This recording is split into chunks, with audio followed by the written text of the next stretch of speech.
Live.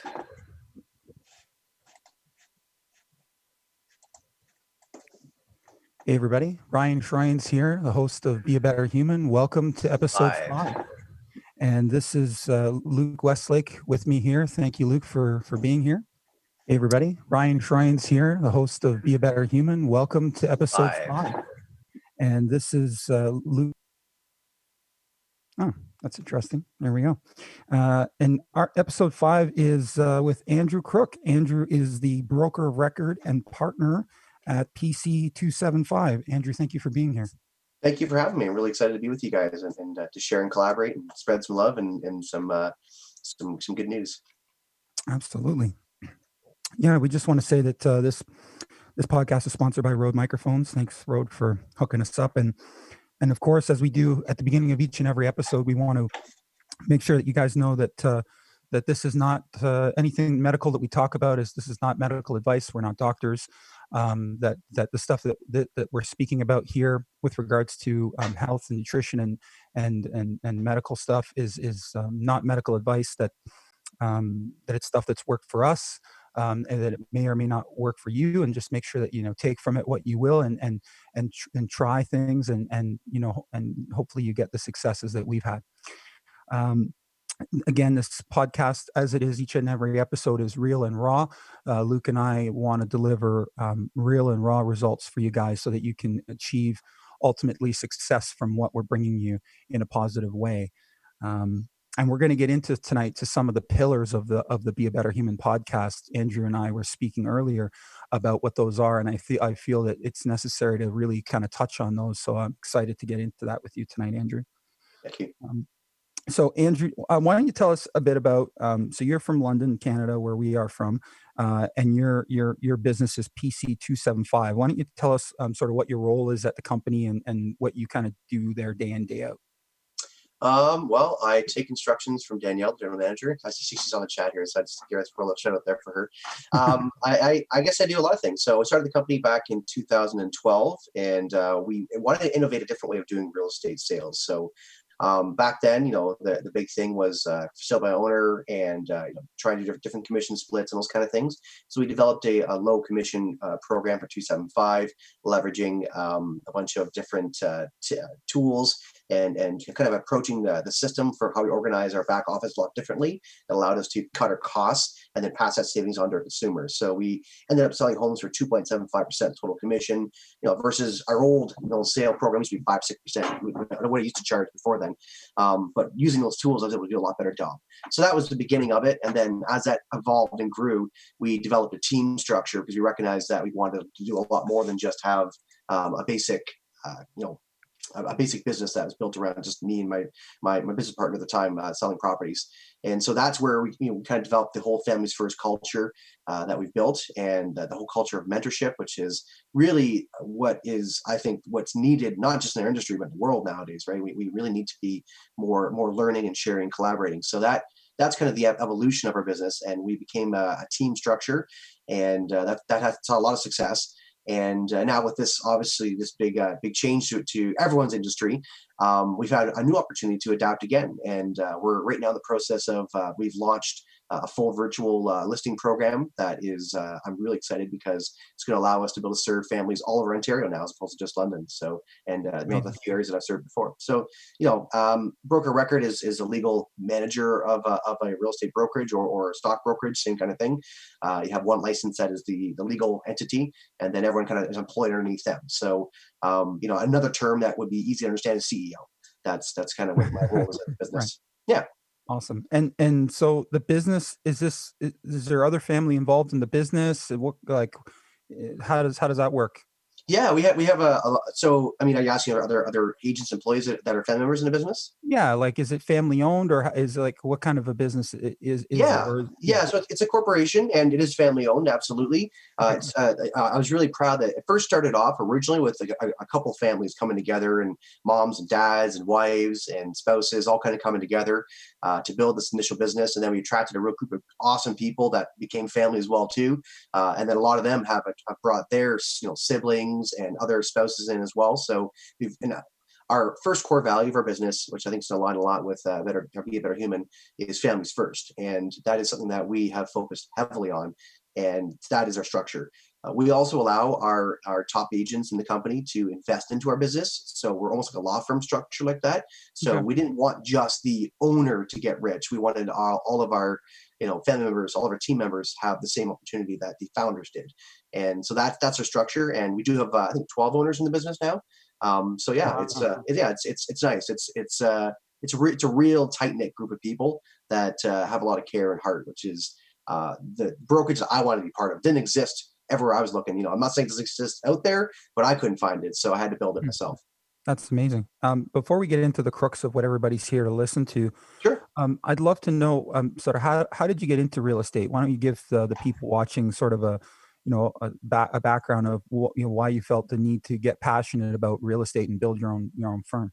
Sure. Okay. So real estate. I mean, I joined real estate in 2006, and it was sales. At the time, I was a top sales guy at TD Bank. I was doing telephone banking for those who are in London, know York Street. I was out there doing that, and I was really successful there. I was winning awards. I was getting accolades, and I've always been good at sales. And even my first job as Blockbuster, I was the top rewards seller. The guy that would say, "Come on, buy this package and get some free movies," and I want a DVD and all that stuff. So I recognize sales was my calling, my passion, and I did a lot of research on it, and I realized that's the best game in town for sales is real estate.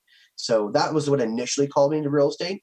And then as I got into it and started really working with people, I realized how important the role is, how really critical to a community, the foundation of a community, the homes and neighborhoods that we live in. And so that's where I've really dove in deep. So there's lots of different areas or different niches in real estate. The niche I've focused in on has been family homes, mom and pops, buying properties, or investors that own properties that rent out to tenants.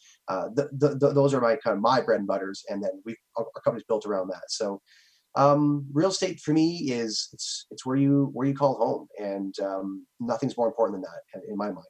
So that's Amazing. why real estate is my passion, and it's not just a sales job anymore. It became community building. Absolutely. I got a lot of friends in the real estate world, and I think there's definitely a good number of them that look at it that way, that they buy up old factories or entire blocks of real estate, and they really believe that they can create amazing things out of what is rubble, essentially, and build community, and I love that. um, so yeah, that's amazing. And for those of you just tuning in, I just wanted to let you know sort of the bullet points of what we're going to talk about tonight, so that you can know what's coming up here, and so you can stay tuned in. We're going to talk a bit about real estate. Obviously, Andrew is in real estate, so we wanted to get him on to talk about that, because obviously, with a lot of the uncertainty right now with what's going on in the world, there's some people that have some really fundamental questions, and Andrew's very tapped into what's going on in not only in the real estate market, but also in things like building construction and development. So we're going to touch a base on a bunch of that, but I really want you to stick through that and stay tuned, because we're going to talk about some stuff that I'm really passionate about, Luke's really passionate about, and so is Andrew. And I think we'll kind of cut in and out of it, and it's basically what it means to be Canadian during this time. I'm a proud Canadian, passionate Canadian, and I know Andrew and Luke are as well. So we're going to talk about that, what it means to be Canadian right now, and all the fundamentals of that. We're also going to talk about life hacks with regards to being a business owner, being a parent, with everything that's going on right now, and all three of us can speak to that. And please make sure to start putting your questions in the comments, whether you're on Facebook or whatnot. Please comment, give us some questions, and we can give you some feedback on some of the things that you guys want to know about with regards to this. And then I'd also like to get in tonight to talk about, again, the pillars of the Be a Better Human community, and what we're here to do for people around the world right now, because I think it's important for everybody to understand it. And I think Andrew, it sounds like Andrew and Luke are going to help me sort of get into the crux of that as well. So that's kind of a rundown what we're looking at tonight, folks. And so let's get into it. So Andrew, why don't we talk about real estate? When I asked you sort of what you wanted to talk about in real estate, you were saying, let's talk about the new reality. Let's Yep. talk about what's going on and how we're going to adapt and change into that. So can you give us Can you give us some points as to where you see this going in terms of real estate with everything that's been going on? Sure, I can definitely speak from my perspective in Ontario because that's where I'm really plugged into, and on the back room, the back office stuff, the feeds I'm getting information on. I also tap into a lot of real estate channels all over North America. Facebook groups and different discussion groups that I'm part of, just to kind of like see what the current is, what the feeling is. So I'll speak to that. So first and foremost, there when a crisis happens, well, let me just how to preface this. So 2008, that's the best place to start. So 2008 is the best comparable to where we are right now in regards to a crisis event. There was a big, financial implosion that happened end of 2008. Big banks crashed in the states, and big run on the banks. That created a lot of fear and panic, and that's the standard way people respond to any sort of crisis. And so that's what's happened now. So we're seeing a lot of fear and panic happening, and the powers that be, take full advantage of that. Biggest one being the media that loves to get their hands all over our minds and our eyeballs, because that's how they make their money, right? Their ad money. So they nothing better for them than them having a bunch of people sitting on their couches watching news 6-7 hours a day.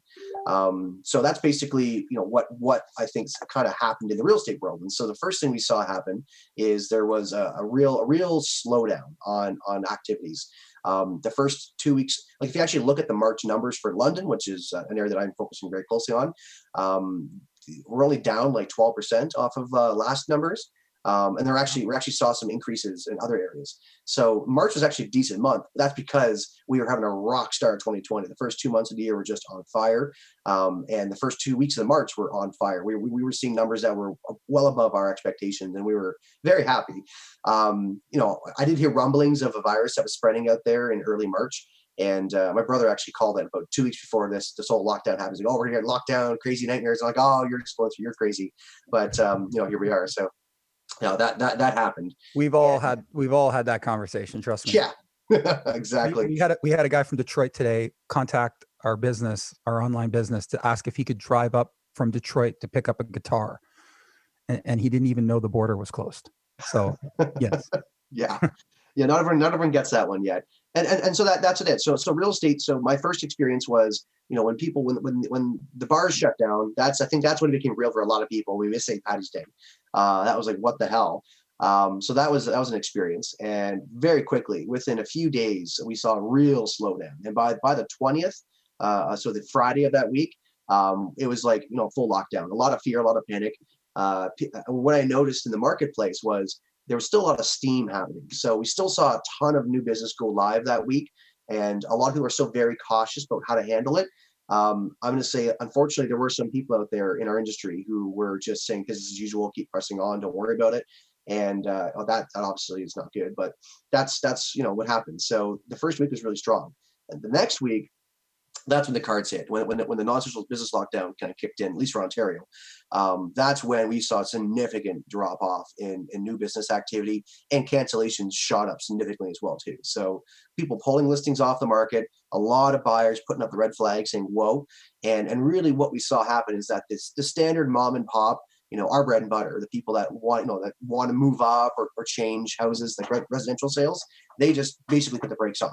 Wait and see was kind of the name of the game. The only people that were selling still in that first couple of weeks were people that had to sell. So and they're the ones that, if you're in following the feeds in real estate at all, were the people that we kept saying they're the ones that need us. They're the ones that's why we're an essential service, because people who sold their house prior to the crash, they needed to still buy a house, otherwise they're homeless, and vice versa. If they bought a house, they needed to sell their house, otherwise they couldn't close on their new property. So they needed to move, so they still did it. And I also got new listings during that time from divorced people. People divorcing still wanted to get the hell out of that situation. So that was still happening. But other than that, it stopped right off. So we saw a 60% drop in activity very quickly in the following weeks. Yeah, and that's pretty typical. Again, in 2008, I keep drawing that as the attention or the comparable, because that to me is a very good comparable in this experience. We had a 50% drop off for 3 months. So October, November, December, and a bit of January of 2009 was 50% off of the year-over-year numbers from before. But prices held firm, and that's one of the things that I do want to say is that prices only drop when sellers agree to sell their house for less. So it's just like stock markets. You only realize the value of loss in your property in your stocks when you sell them for a loss. And so most sellers in a short-term crisis hold firm on price and just say, well, I'll sell then. That's pretty typical. There's always a few that have to sell that will, but the vast majority say no. And so there's this fantasy of like, oh, I'm going to throw free money at people and get easy deals. It doesn't really exist. So anyways, that was the first few weeks.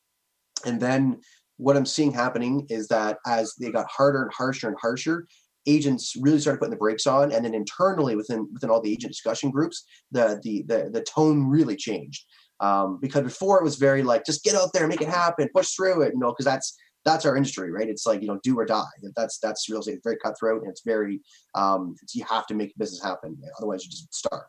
And there's 80% fail rate in our industry for a reason. So that was the initial approach, but it very quickly changed where this became a giant wound that we've all experienced, and that because of that, the coming around as community and support started taking the correct, I think, in the forefront, and people started slowing down but started adapting, and that's what we did as well too. We right away we said we have to adapt. We have to stop all showings on properties in person, and we have to stop all open houses, and we have to switch to a virtual approach. We did that 3 weeks ago because we recognized that that's where this is going, and we didn't wait till the government said you can't do this anymore. So that's how we adapted to it. The industry is catching up. I'm seeing that it's happening now in the industry, and I think that the new normal is kind of settling in right now. So I'll just end it on where we are today.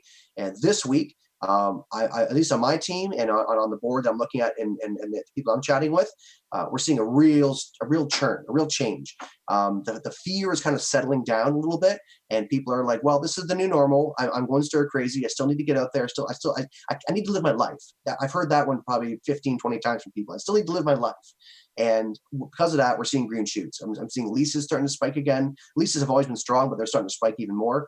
And this week alone, we had 4 seller calls come in, where the 2 weeks prior to that we had 0. So I mean, we are seeing new leads coming in as well too that want to sell their property. So I'm predicting green shoots right now, which is fingers crossed in the real estate world. But ultimately, it's going to be a rocky road for a little while. That's on the residential side. On the commercial side, I wouldn't want to be a commercial landlord right now. I feel bad for those guys.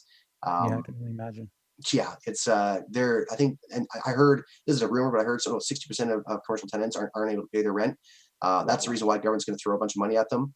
But on top of that, like when this crisis is over, the new normal is all these businesses are sitting around going, why the hell do I have a 10,000 square foot location? Why do I need that? Because I just virtualized everything and it works. So I think you're going to see a big run on commercial space, I which agree. is not necessarily a bad thing. Maybe it'll be flipped over to residential space. Who knows? So Yeah, it's true. I talked to somebody about that today. He's one of our good friends, our good colleagues, and we were talking about that today. He said, "Hey, just won't mention any names, but he said, hey, just so don't tell anybody, and but I may end up shutting my store down and just going into my house or whatever."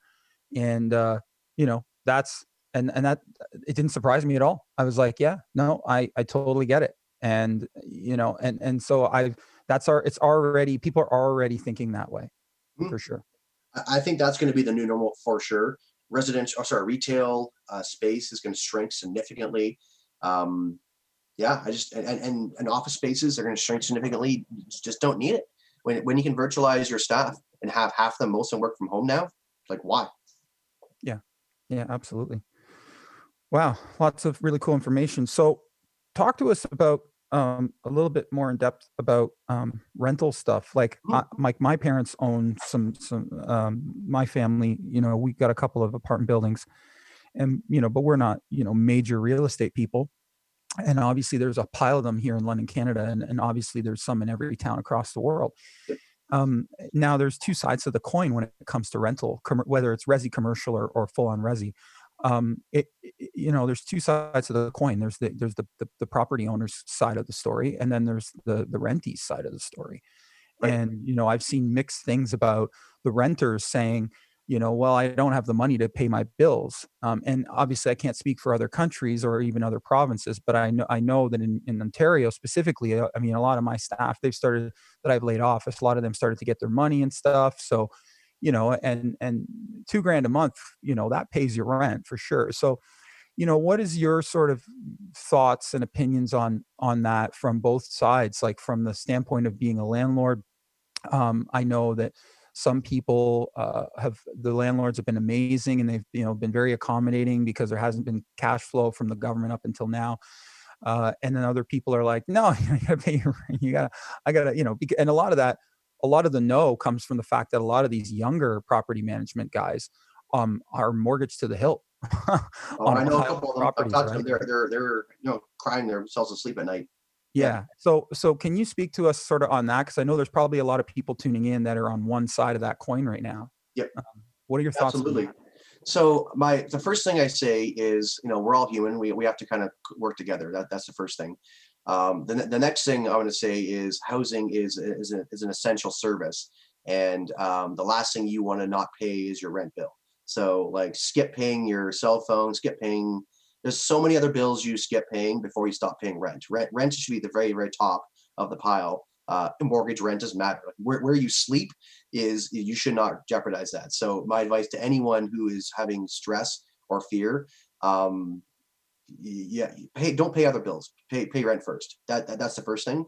And at the end of the day, the government is giving all this money to prop up renters so that they can prop up their landlords, so that they can pay their banks, so there's no run on banks, because it's all foundational stuff, right? I mean, we're seeing systemic collapse at the foundation of our entire economy right now, and that's why we're seeing all this money, which it's unheard of.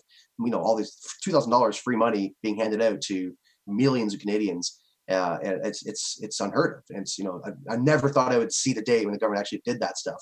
And the reason why is because the owners of the society of the system are shitting themselves because they realize that collapse is imminent if they don't do that. Like it's weeks away. If people don't pay their rent on mass, and there's a mass failure of landlords, that's very bad. So short and long is I think it's integral that we continue to make that happen, and make our rents. And I'm a tenant of my commercial space, and I'm a landlord of residential properties. So I'm on both sides of that spectrum, and I've made my rent payments, even though my business has seen an 80% drop in sales this past 4 weeks.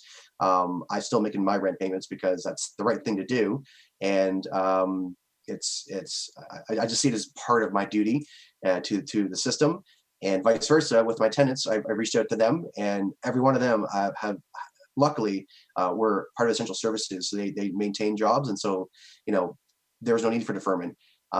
Personally, revenue's down for sure. I have some reserves. I have not deferred any of my mortgage payments or any of that stuff yet on my properties because it's just costing more money at the end of the day. And I would rather, just, I'll talk more about this later, but it's all about maintaining systems, maintaining routines, maintaining processes to keep the normal alive in our heads. And so for me, we have a lot of these systems in place, and I think we should maintain it as much as possible. That's my spiel on all that. I don't Yeah. know if that helps or not. Yeah, absolutely. Yeah, I think, I think I definitely agree with you. I mean, that was, even when this was all going down, me and my wife, we had the ability to defer our mortgage, and I was thinking about it. I really was. And and she, she was the one that kind of talked some sense into me. She said, no, we should, if we can, we should keep going. Because in the beginning, it wasn't really talked about what what it was to defer, what it meant. And then all of a sudden, a week or so later, it's like, yeah, well, it's compounded interest till the end of your term. And what does Right. that mean? And you start realizing what that means, and it's going to cost you thousands and thousands of dollars. I did the So, math on one of my properties, and it would cost me $8,000 to defer one payment wow. extra. Yeah, so I'm like, no thanks. Yeah, that's I'll make my insane. $3,000 payment. It's cool. Yeah, that's insane. And you're right. And there's quite a few people out there who have low interest car payments or 0% interest car payments or all kinds of stuff like that. Like that's the stuff you defer because Sure. even though it's compound, it's such a low interest rate or a zero interest rate that it doesn't matter. Right. Right. Right. So yeah, I agree. That's great. Thank you, Andrew. And so why don't we talk quickly then about because there's obviously there's people are confused about not necessarily confused, but people are seeing construction going on out there. And I've seen a lot of people really go on about the negativity of that, and why can the rich people keep building and doing construction, and why can't we go to work? And there's all kinds of sides to the coin, right? So can you speak to the truths about that? Because I know that just recently, for those of you who are tuning in that don't realize, they did announce that the existing construction can continue, but new construction cannot. And so, Andrew, can you speak to that and confirm that? And then also, can Yep. you let us know sort of what people who are looking at the future of investing into commercial and residential development, what should they do right now? Should they be buying land? Like, what should they be doing? Okay, so first I want to shout out to Jarrett Woodard, who I just saw pop on the chat here. He's a good friend of mine, and he basically works in deep with the trades and construction, and he's obviously his business is affected by this.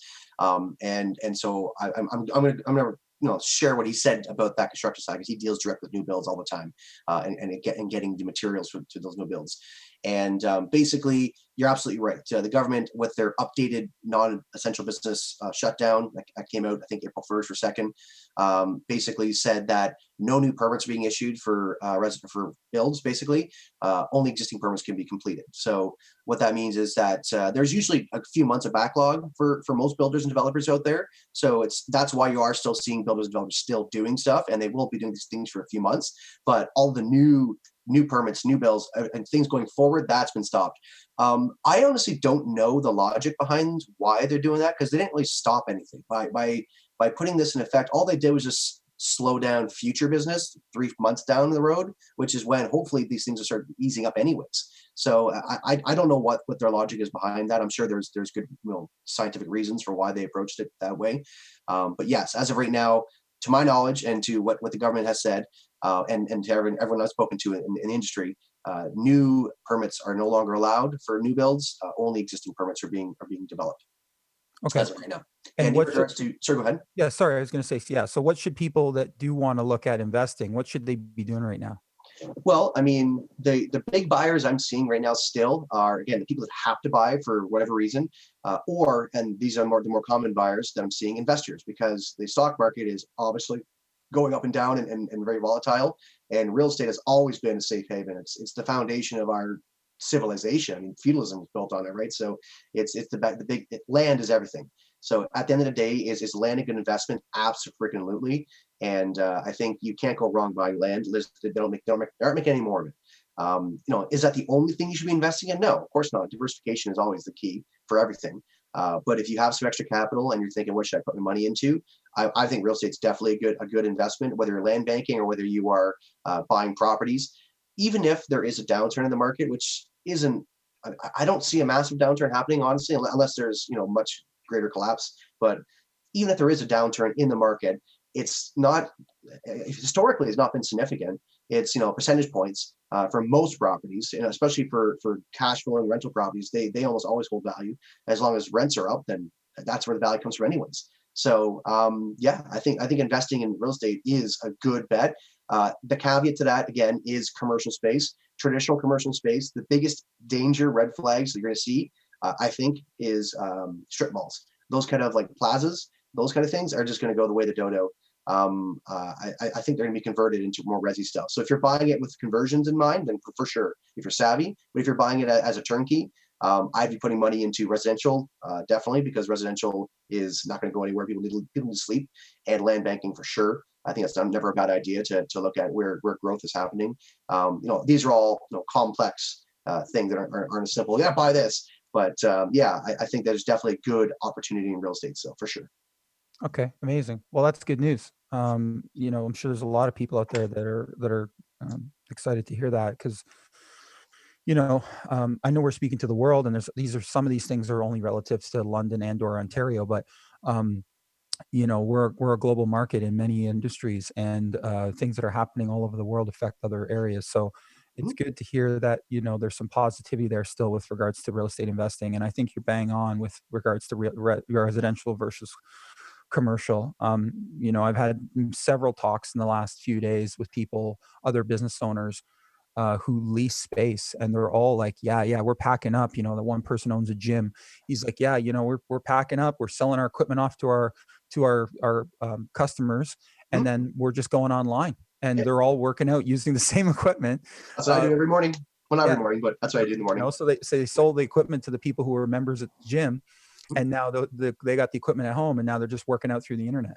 There's So a massive run on gym equipment right now. You cannot go and buy kettlebells and dead weights. You can't buy them. They're all sold out. They're gone. Like it's crazy because the massive fitness industry had to switch to a home version, and then they don't have the volume's not there. I mean, the systems weren't built to handle that level of demand.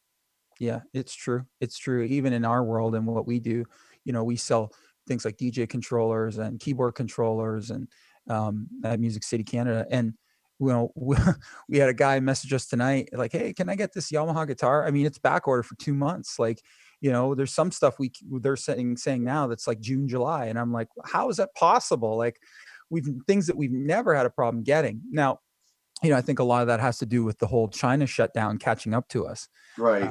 right? Because a lot of this stuff is made in China. So I had a Yes. meeting with my team today to say, hey, we need to refocus. We need to look at what products are made in Canada, what products can we make ourselves, what products are made in the US. We got to really take a close look at here. And I've seen so many people, thank you for posting, support local, support Canadian, made in Canada, made in the USA. I can't even explain the amount of times I've seen people posting about this. And I think it's incredible.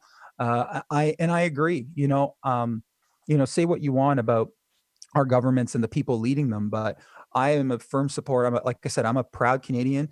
My family and my family's been, we've been snowbirds. We've been spent a lot of time in the U.S. and love the U.S., love Florida, love Cali. I mean, all those places. I've been to New York and all over the U.S. I love the world we live in, and I think that I think that this can all turn around. Amen. And I firmly believe that if we work together, that it can all happen. So, anyway, let's roll along here. Let's talk about that.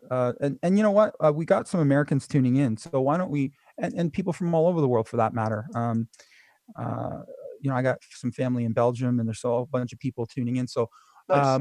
let's talk about this. Let's talk about what it means to be Canadian. But let's talk about what it means to be human as well. A lot of this is not just about being Canadian, but it's about being human in a period.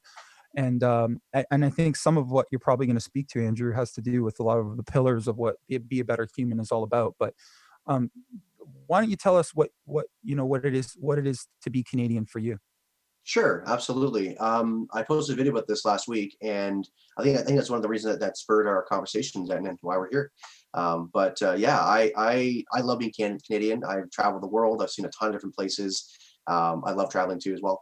And I always get homesick for Canada, and I always get homesick for London, Ontario, and for Ontario in general because I travel. I lived all over Ontario, and so the reason why is because of the simplest thing. And so the best way to describe what it is to be Canadian, in my mind, is to look at our news broadcasts.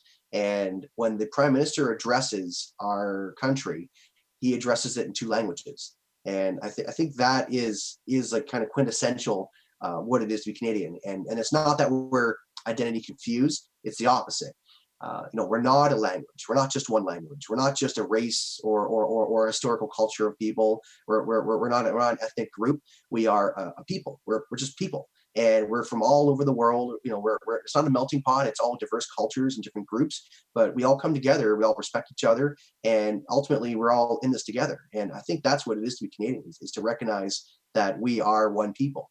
And it's really kind of cool, and I really love that fact about us. And when I hear about people that are, you know, being negative or spreading a lot of hate and fear with this whole coronavirus and really anything in general, not just this, but this is obviously the trigger point right now. I always recognize that it's more often about them and their experience and their fear and their anxiety, and it's not about the reality that some person's bad because they're associated with the geographic origin of a virus. I mean, that's just crazy, but I understand that people feel that way. So I think recognizing that and saying that is what it is to be Canadian, is that approach to dealing with adversity and challenge. And I'm really proud to be Canadian. I think we have an amazing country and amazing people. And although there are definitely things I don't like about Canada, and I've marched and I've done Occupy, I've pushed the G20 lockdowns and kettling in Toronto was just infuriated me, and it caused me to spark and become activist back early 2000s. Um, But even all that, like, nothing's perfect. I think Canada still has shone through, and I'm proud, very proud to be Canadian, and that's what it means to me, is that we're inclusive, while at the same time being unique and individualistic. So it's best of both worlds. Amazing. Yeah, and I think, for those of us that are Canadian on the watching, or for those that have been to Canada, all of that is true. And, we're very passionate people, and proud people. I mean, we're a country of immigrants, really, for the most part, right? And not unlike a lot of other countries, including the US, and Europe. And I mean, there's I have a friend of mine from England, and he recently went back to England, and there's just an incredible amount of different cultures there now. There's an incredible amount of different cultures in Germany and all over the place. I mean, it's the world itself has really become a melting pot. But I hear exactly what you're saying. I've traveled quite a bit as well, fortunately, in my life, for with work and personal stuff. I've had that blessing, and it's uh, myself. It's been great to see how other people live, and other cultures and other things. And I know obviously I'm biased because I'm Canadian, but I still love coming home. And I think home is wherever the heart is. I do believe that statement. I think that, you know, um,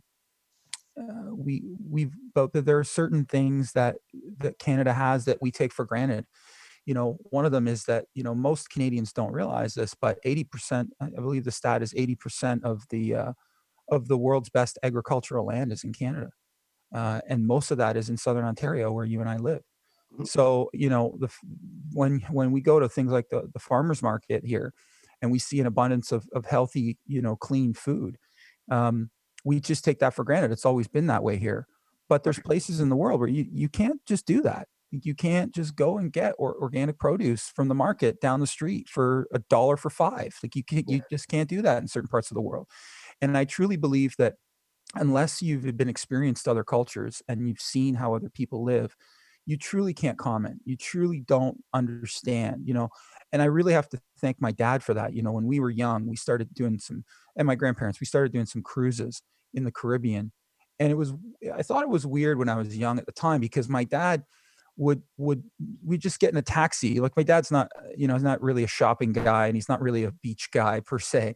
Yep. So what we would do is we would just get in a taxi, and we do an island tour, and the ship offers an island tour to see all the touristy stuff. But that's not what my dad wanted to see. My dad wanted to get in a taxi, and he wanted to see the local areas. And when I was really young, when we first started doing it, really didn't understand it. But as we continued to do it, it started to make more sense. It started to be like, wow, this is this is what how this is how Jamaica lives, and this, in Montego Bay, and this is how, they live in Mexico, and this is how they live in St. Lucia. And then you start realizing that there is a dramatic difference between all these places. And some of them are in, really good shape, and they have an abundance of food, and they have an abundance of health, positivity going on there, and natural healing, and all kinds of good stuff. And then there's other places where I wouldn't walk down the street alone during the day, let alone at night, right? So I believe that, we have a great country. I think there's many places that have great areas in them, and great, places in the world. And I think that's something to be celebrated. Even with everything that's going on right now, I agree with you. I think that we need to celebrate the fact that we're human, and that we're proud to be from where we are. Whether you're Canadian or American or European or English or Japanese, or wherever you're from, it doesn't matter. Be proud, be positive. And, why don't we touch a bit? We can come back to the life hacks, but let's start touching a bit on sort of the positivity, and all this, the pillars of what it is to be a better human. And um, because I think it ties in good with this whole vibe that we're on. And the pillars that me and Luke came up with for this thing that we're in right now are very important, because, as we were talking about earlier, Andrew, um, the currency of this thing is not a virus. The virus is what I call a tool in the toolbox. Hmm. The currency of this thing is fear. If you look everywhere you look right now, it's fear. Go to the grocery store, right? You don't know if the virus is there, but yet Right. there's fear. There's fear on the faces of Oh everybody. yeah, you can feel it. And these are people that, rewind 6 months ago, that's not even in your mind. right? Right. Like you're not even thinking this. You're especially not thinking it as you're standing in line waiting to get into the grocery store, in the cold, shivering, so there's all kinds of things going through people's heads, and so fear is truly the currency of this thing. Hmm. And and we need to remember that. We need to remember that as we go through this, and we especially need to remember that after this. When I am out doing my walks or whatever, and I see things like the playground, I take a picture of it, and it's not to post it on Facebook or any of that. I'm not doing that. It's to document it. It's so we can evolve and learn as humans. We didn't have cameras back in the Spanish flu era. We didn't have any of that. So the being able to capture what we're going through right now and teach our children and our grandchildren what went on was a Yeah. lot more difficult back then. And nowadays, this goes to my whole tribal knowledge thing, is that young people with this access to Google don't value those stories anyway. Right. So even if you or your parents or your grandparents, if they're still alive, um, Mhm. have these stories of what happened in World War II and what happened, a lot of the young people don't really care. It's not a priority in their life right now. They're trying to figure out how to get their Xbox to work, or they're trying to figure out how to Zoom with their friends online, and that's cool. But I think what this has taught me is that you don't have all the time in the world, and the old people in your life, they could die at any moment. The young people in your life could die at any moment. And even people who are healthy that I've known in the past. There's a guy named Jim Stokely who used to do a show in Sarnia, Ontario called Bayfest. And everyone always said, like, why did Jim die? He was 50 years old. He was healthy. He ran every day. And just because people are healthy on the outside doesn't mean they're healthy on the inside. And you don't really know. Not, again, this said at the beginning of the show, we're not all doctors here, and we can't always understand why people go when they go. So it's important to take the time you have right now and share it with each other, not only just the people in your house, but all across the country. And and so the pillars are community, which speaks completely to that. Maintain your community, however you need to right now, because it's under attack. A divided nation is an easy nation to conquer. And whatever that means for you, take it for what it is. But trust me when I tell you that that is part of what's going on, whether we're conscious of it or not. Is we're divided right now, and for good reason. I completely get that, but um, it doesn't mean that as humans and as passionate people on this earth that we can't still figure out a way to maintain our community because we've worked so hard to build it. We can't lose it. And on top of that, we have love, empathy, and positivity. Those are the four: community, love, empathy, and positivity. And empathy is a big one.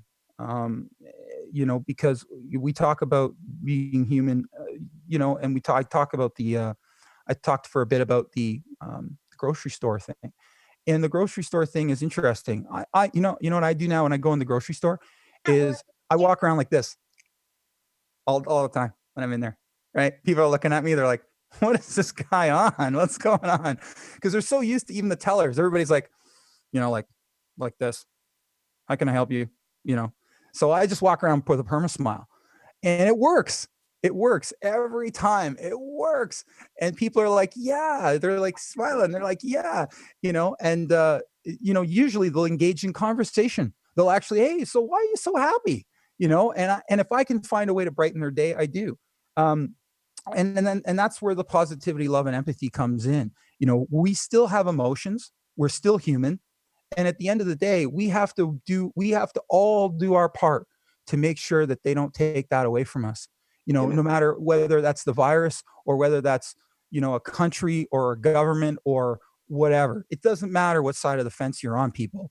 These are things that are fundamental to being human, that if we don't maintain these things, it's going to become a serious issue. Technology is amazing. Doing conferencing and podcasting like this is amazing. Connecting with our family through it is amazing. But you have to ultimately live the life you want to live, believe the things you want to believe, because you are what you believe. So anyway, there you go. Those are the pillars. Now, Andrew, how does that relate for you? Like, what's your take on those things? Community, love, empathy, and positivity.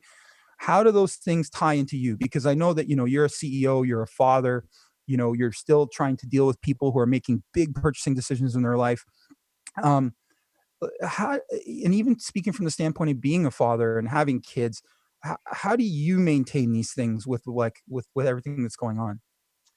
So full disclosure, as you were just talking, I was listening best I could. My 3-year-old came into the room here and really wanted my attention for to say goodnight to me. So I had a quick little chat with her.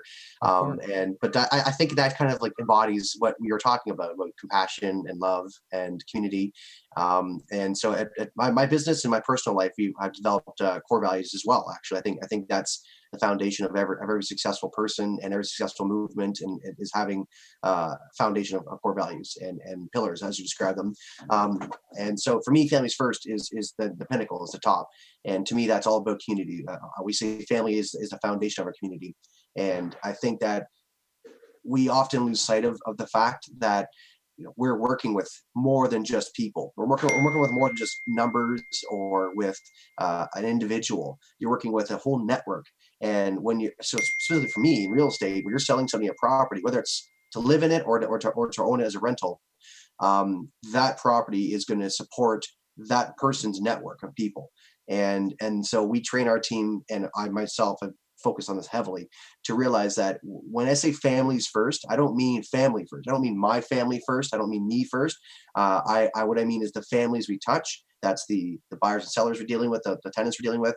That's the families of the community that we're dealing with. That's the team family, and that's the larger global community that ultimately that we're all impacting. So to me, that's the exact same foundation you guys have here, and you're absolutely right. If we lose sight of the fact that we are one people, and that if we lose sight of the fact that we need to be kind to each other during this, and that we need to have empathy, and that's why my message for the past few weeks has constantly been, when somebody's mean to you or says something stupid or foolish, especially in light of the COVID stuff, um don't get angry at them. Like I know your initial reaction is like, it's like politics, right? It's left wing, right wing. We're trained to be all like, fuck that guy. Excuse me, hopefully it's swear, but it's It's all good. basically, but that's what we're trained to, right? That's the media, the schools, like everything. Like YouTube, Facebook. If you go on anywhere, it's training you constantly to say, this is your position. These guys are monsters, and then vice versa, right? It's the exact same thing.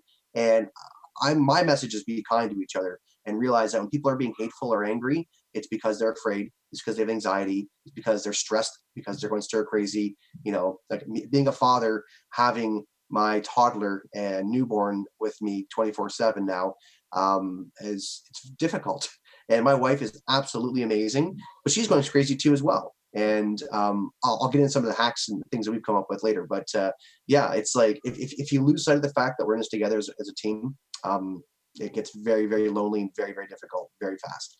And I think this is what's I think the true damage that this virus, because you talk about fear, I think you're absolutely right. I think the true damage of this virus, it's not going to be the deaths that come from people get sick, although that's going to be horrible and sad. It's going to be the mental health. It's going to be the suicides. It's going to be the collapse and breakdown of society, social norms of community coming together. The simple thing, like people don't realize this, but the neighborhood pub, like I miss it a lot. I was one of the neighborhood pub guys. I had my Cheers place. It was Waltzing Weasel down the road from my house, and I know the bartenders by name. I know some of the regulars there, and it's just a place to go for a pint. And that's one of my favorite things to do was to do that. But that's a social hangout that you lose all that stuff, right? So I think and that's not coming back anytime soon, right? I mean, that's restaurants aren't gonna be the first thing to open up. So it's just the realization that we need to be kind to each other, and that we need to be focused on caring and empathy. Otherwise, we're gonna hit the wall pretty hard. That's my thoughts on that. Does that kind of help? Yeah, absolutely. And every episode I give people a challenge. And you know Sure. what? I think I'd like to insert it right here. And my challenge, and we were talking about this earlier, Andrew. My challenge is start tomorrow. Go outside on your front veranda and look around. And if you have a neighbor that's out, just say hi. Hey, how's it going? Good to see you. Even if you don't know this person, doesn't matter. You probably should know them because they're your neighbor. Right. But that's the point. The point is, you know, even if it's from across the street, just wave. Don't even have to say, you don't have to say anything. Just wave. Just get their attention. Say hi. Hi, how's it going? You know, because you just gotta let people know that you're out there and that you care. Right. And so my challenge is just wave to your neighbor, say hi to your neighbor, even if it's from your porch and they're on their porch, just say hi, or through the window. Um, Challenge accepted. yeah, there we go. And Luke, why don't you jump in on that? Luke lives in Yeah. sort of like a townhouse sort of complex area, and you were telling me a story about your neighbor even tuning into the podcast. Yeah. You were taking out your garbage. Why don't you tell that story? That was a good one. Yeah. Yeah, I was just taking out the garbage, and my neighbor, she's probably listening right now. So hi, Nanny. She's a sweet old lady who lives next door. She actually takes Chinese exchange students. So she has a couple exchange students that live with her right now. And she stopped me, and she's like, Luke, I just wanted to say thank you so much for what you're doing. I said, like taking the garbage out? And she said, no, your podcast. I'm listening to your podcast. I said, oh, that's great. She said that it's the only thing that's really positive out there right now. And like there's nothing else going on where I'm being informed of what we can do in a positive light. So thanks for that. And we got into little conversation. She said, Luke, I'm so scared. I'm so scared. And I said, look, Nanny, you need to, now's the time to turn off the television. There's a lot of, really bad fear driven information coming from the legacy media or the mainstream media. And I said, if you're tuning into that, if that's where you're getting your information from right now, it's it's probably not the best situation. So it's we got a little loop back there. Sorry. It's My bad. okay. Just checking in the audio. But she said, yeah, like, I'm not watching as much TV, but yeah, I'm still watching a little CNN and stuff like that. I'm like, look, we'll do the podcast 2 times a week. If we need to do it more, then we'll do it more. But tune into this, don't tune into that. And that's kind of what we're doing here in terms of taking the attention away from the people who are driving fear, and we're getting the attention back to love, and we're getting the attention back to the positive light. Because like Ryan said, if you're walking around in the grocery store and you're sporting a big old smile, then it's like that can be infectious as well.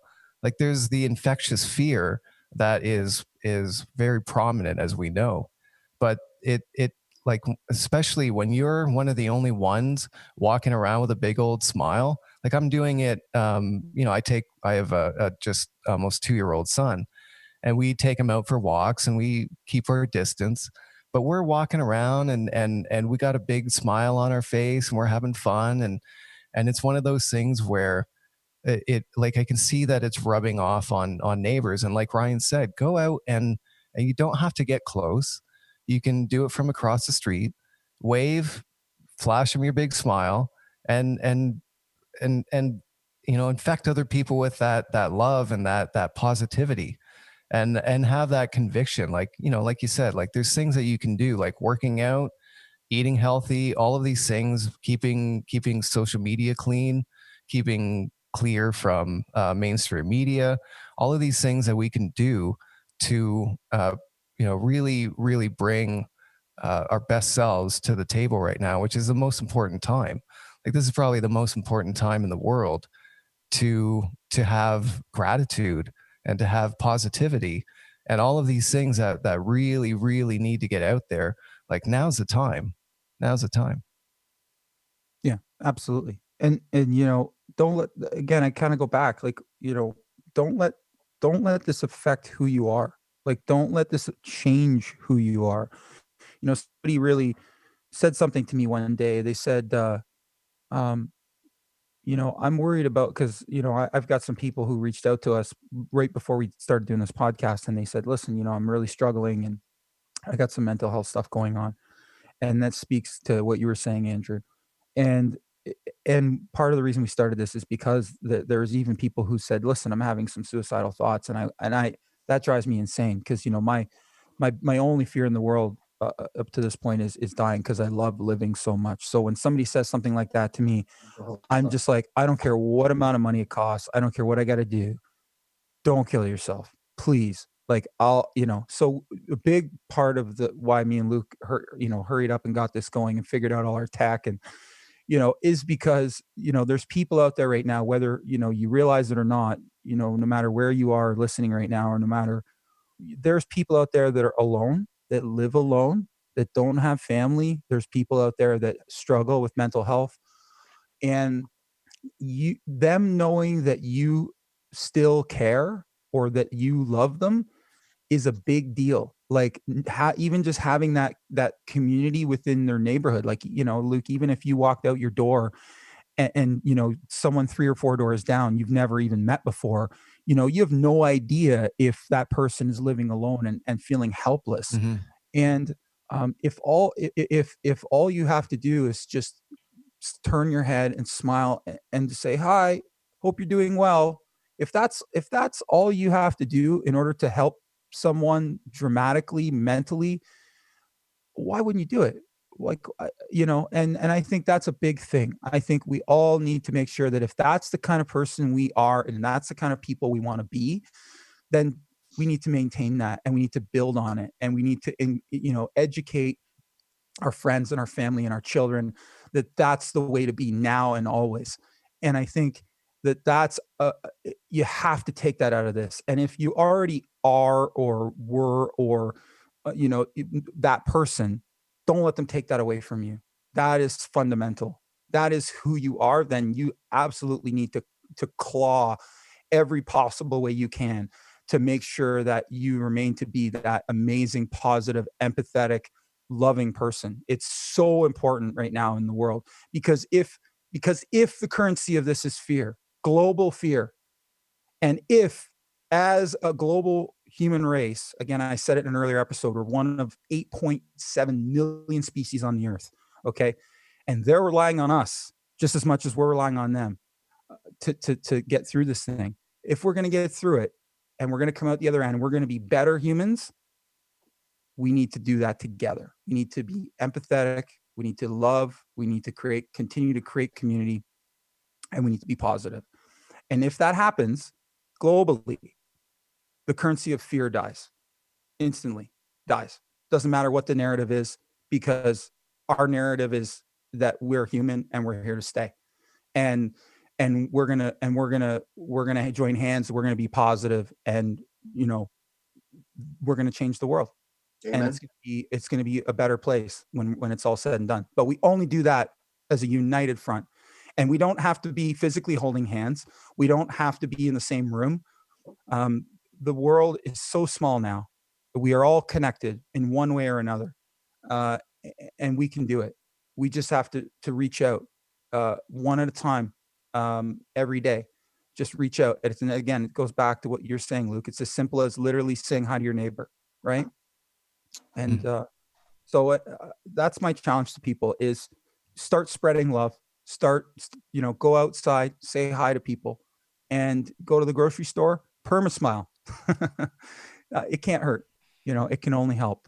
And these people need it. We're You talking can, about on. so Sorry, you Andrew. can, you can smile in your eyes, even if you're wearing a mask. People can still see you're smiling with your eyes, right?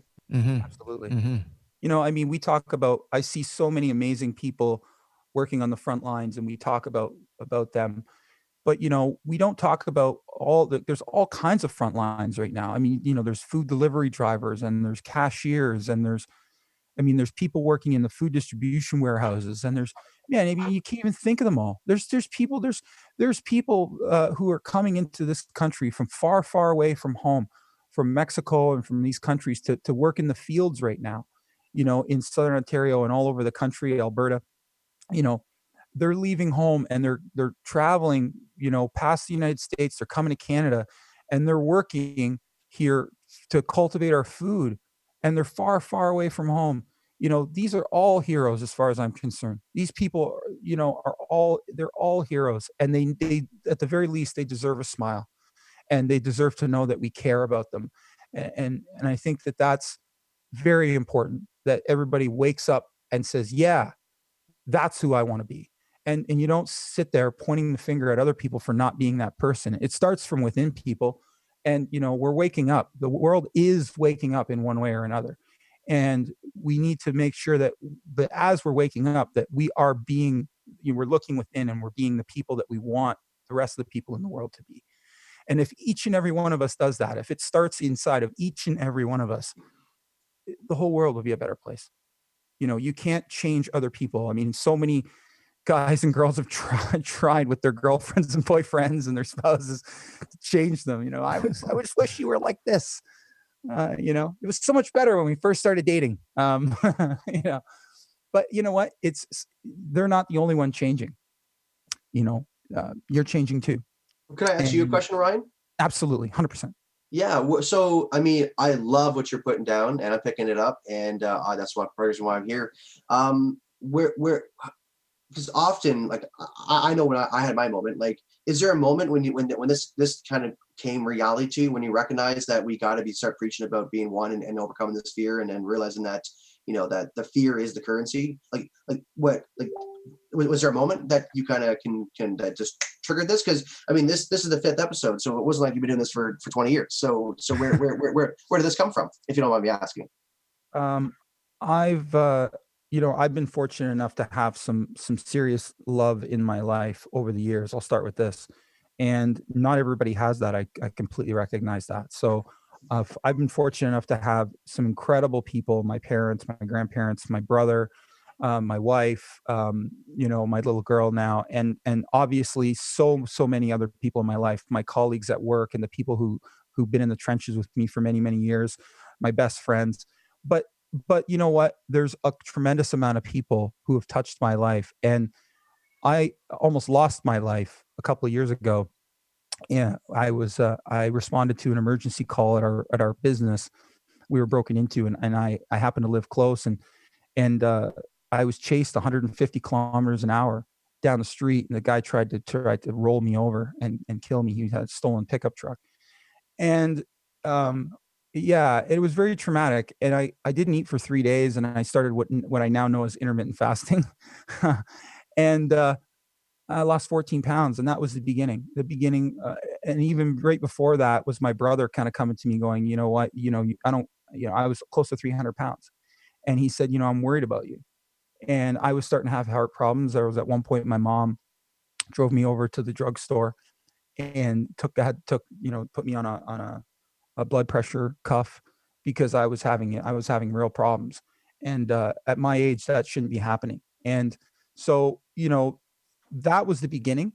And I started a journey of realizing that there's a whole lot of stuff that I believed in, that I was told, that was not true. And it may be true for some, but it's not true for most. And it wasn't true for me.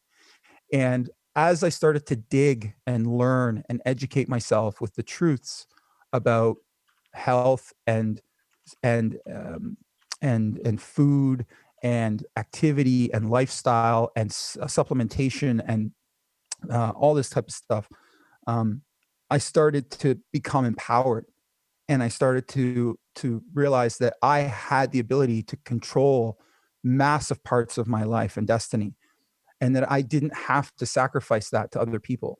And so that was the beginning of me losing and maintaining the loss of 80 to 90 pounds, and feeling the best I've ever felt in my life physically. And going into this thing we're in right now, I truly believe that was meant to happen. And I was meant to really understand all that first. And then, now going into this, um, me and Luke connected, and we knew right away that something was wrong, that something wasn't right. This wasn't right. This wasn't going to just be a little flu that comes and goes. And we knew, and Luke sort of came to me early on, even before everything hit the fan here in Ontario and Canada, and said, hey man, I got a real good feeling that this is going to go south. And and I'll forever be indebted to him for that. And I spread that news to my family and friends, and we all prepared. And but we knew that we had to do something about it. Luke and I both, right, Luke? Like we knew that we had Mhm. to do something to help people, because we were enlightened in many different ways, and we knew that if we started looking around and doing the research on this thing and figuring out who was all involved and what all the different agendas were, and everybody I think is doing that in their own light. Yep. And And what we realized, none of it matters. You know, it's interesting. Some of the smartest people I've seen in the world, when they're asked about what side of the fence they're on, one of the things they say is, well, it doesn't really matter. It doesn't matter whether the virus was invented or whether it was, it doesn't matter. Right. What matters is what are we going to do about it? Right? Mm-hmm. How are we going to be better at being human? And that's why me and Luke knew right away that, hey, this was the right name for this show.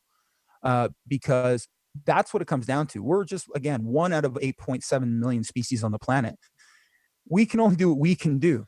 So what are we going to do? And what we're going to do is we're not going to subscribe to fear. So what's the opposite of fear? It's positivity.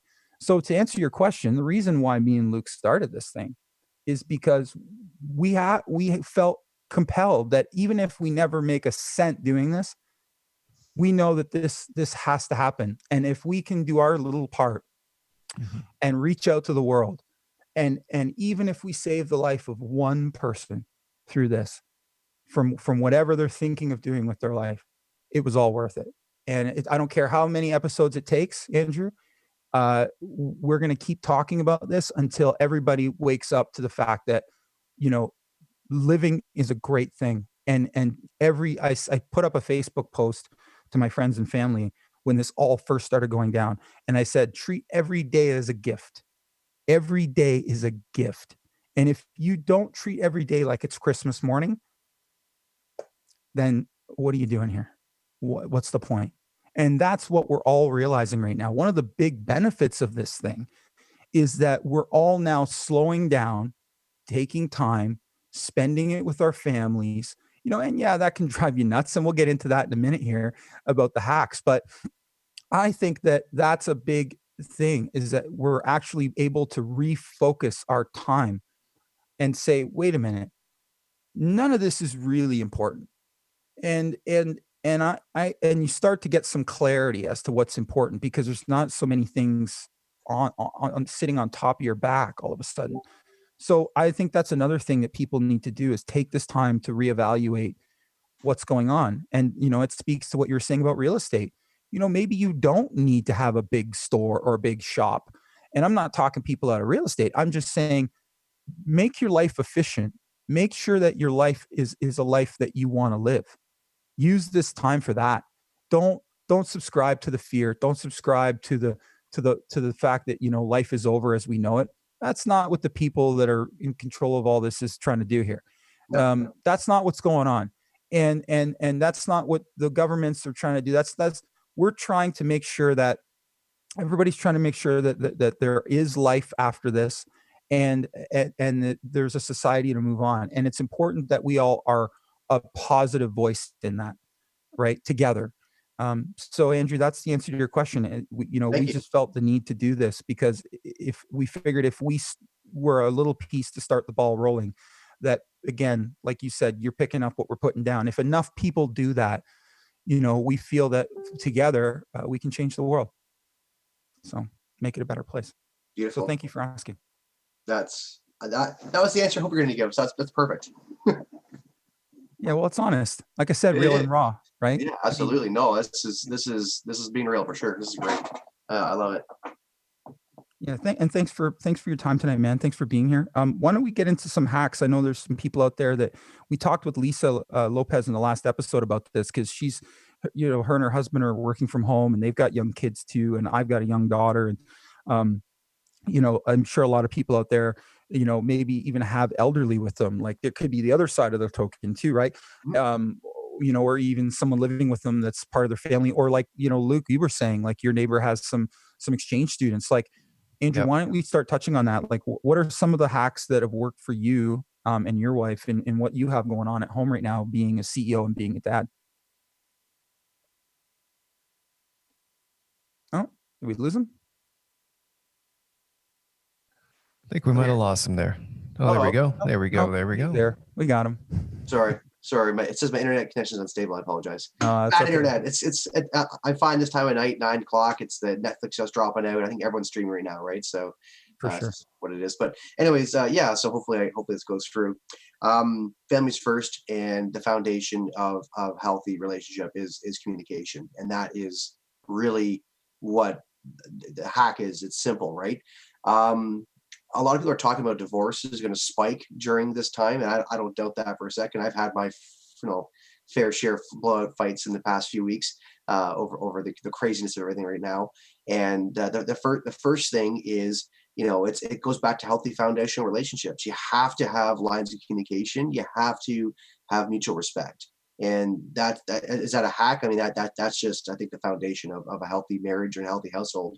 And so that's the first point I want to say, is that if you're not communicating, if you lock yourself into your basement every day, or if you go off do your own things and you're both kind of suffering in silence, that's a recipe for disaster, and that's going to create a lot of pain and suffering. So, for example, I mean, so my wife, amazing. She's on mat leave right now. She's one of my top agents at my company, and she's a rock star. She's just a superstar. She's also a director in the business as well too.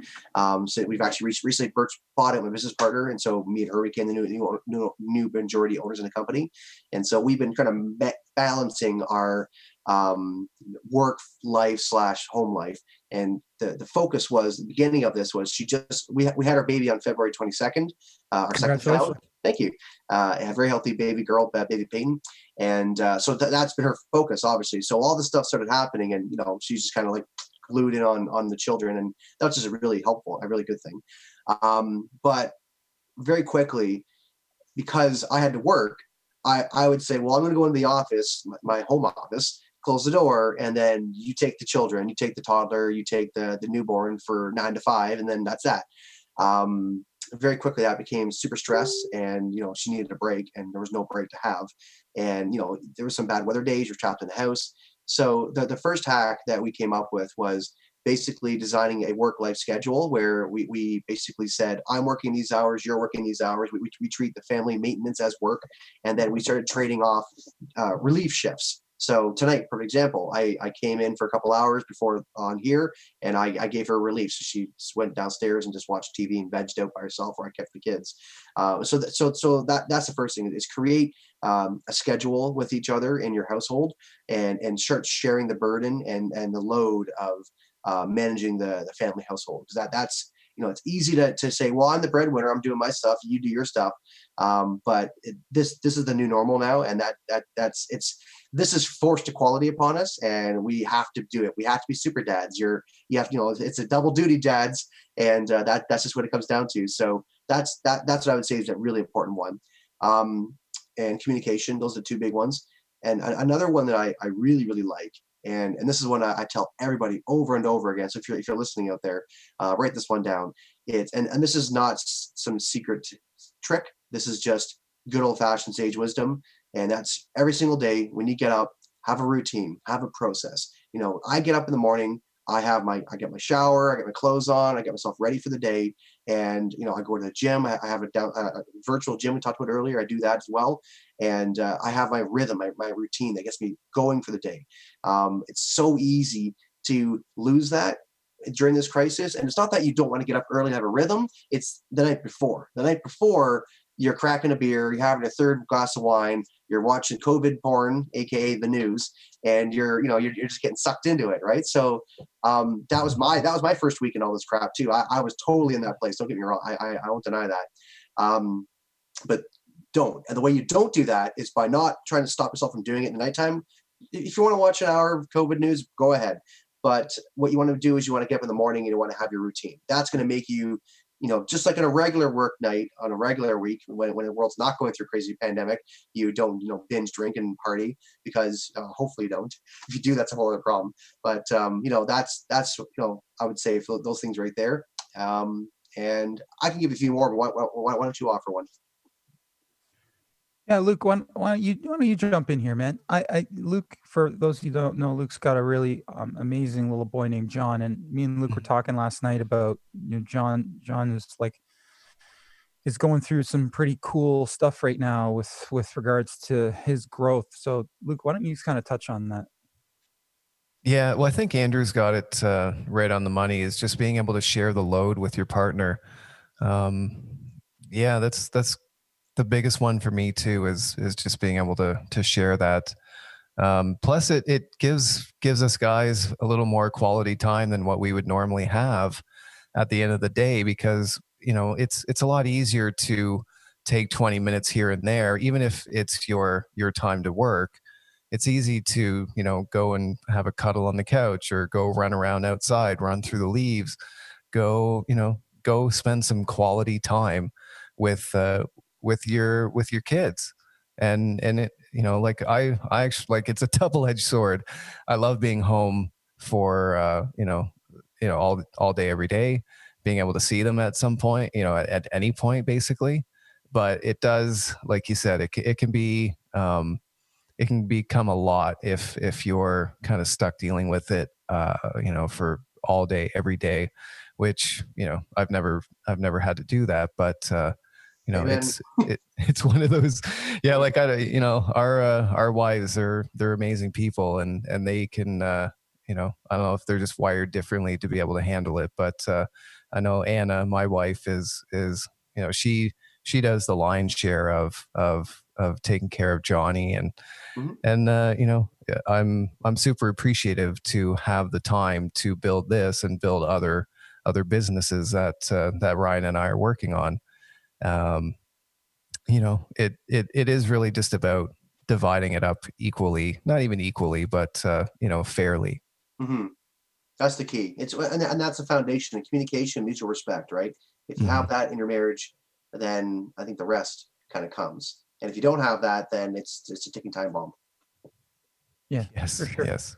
Yeah, Yeah. well, and this will exacerbate any underlying issues that you have. So if there are any other underlying issues, they come to the surface pretty quick, and hopefully you have the tools and the communication to deal with it right away. Amen. Yeah, I would say that from my standpoint, I'm in the same boat, right? As both you guys. And Luke, you touched on something really important. Like, Luke and I come from a background where, traditionally in history, we've done a lot of touring and we're gone for days and weeks on end. And so, he's right. Like, it was not easy to find a woman that would put up with that lifestyle. And so, um, my wife, no different than Luke's and many other wives out there, and husbands, and whoever you have as your partner, um, they're rock stars, man. And, my wife is the same as Luke's. She's doing the lion's share of the work, with my daughter Sophie, and I can't thank her enough as well, because it's allowing me to be able to feed our family right now, and work in the trenches, as I call it. I tell Luke, hey man, I'm in the trenches right now. And that's what it is it's a partnership, it's a team. So yes, communication is the key, 100%, more now than ever before. And certainly my wife's probably watching this going, yeah. But communication, I'll admit, I've not always been the greatest with communication. I live in my head a lot of times. I'm a dreamer. I'm an entrepreneur. I'm a creator. So I'm constantly living in my head, and I'm not afraid to admit that. And Luke, I think you're the same in a lot of ways. And so it's just one Mhm. of those things where, more now than ever before, if especially if you're the same as me, and you recognize that that's the case, uh, communication is so important. And there's no excuse now, because you're in the same you're in the same building. But the other thing that I think is good to know is, jumping in. Jumping in and making sure that you're not afraid to try things that you typically weren't doing in the past. Like, me and Mhm. Luke both have young children, and Sophie's 14 months, and so we're still in diapers and all that kind of jazz. And I never ever had an issue with any of that. Even when I was small, I used to change. My brother's going to kill me. I used to change my brother's diaper. But you know I think it's I think that that's something you just have to do. And I've never had a fear of that. I think that's one of the reasons why I've always done pretty well in our industry, that me and Luke are in the concert industry, is because the show must go on. And I think you need to treat life like that right now. That whether it's traditional things that guys do, like taking out the garbage, whatever. But I think it's more than that. I think it's washing the dishes. I think it's washing the floor. I think it's letting the dog out. Whatever it is for you, it's different for everybody. I can't even imagine living in a high rise right now. Like, that would be insane. Like, trying to walk the dog in downtown Toronto. Like, what is that? Like, social distancing. And How? so The sidewalks yeah, aren't no, wide enough.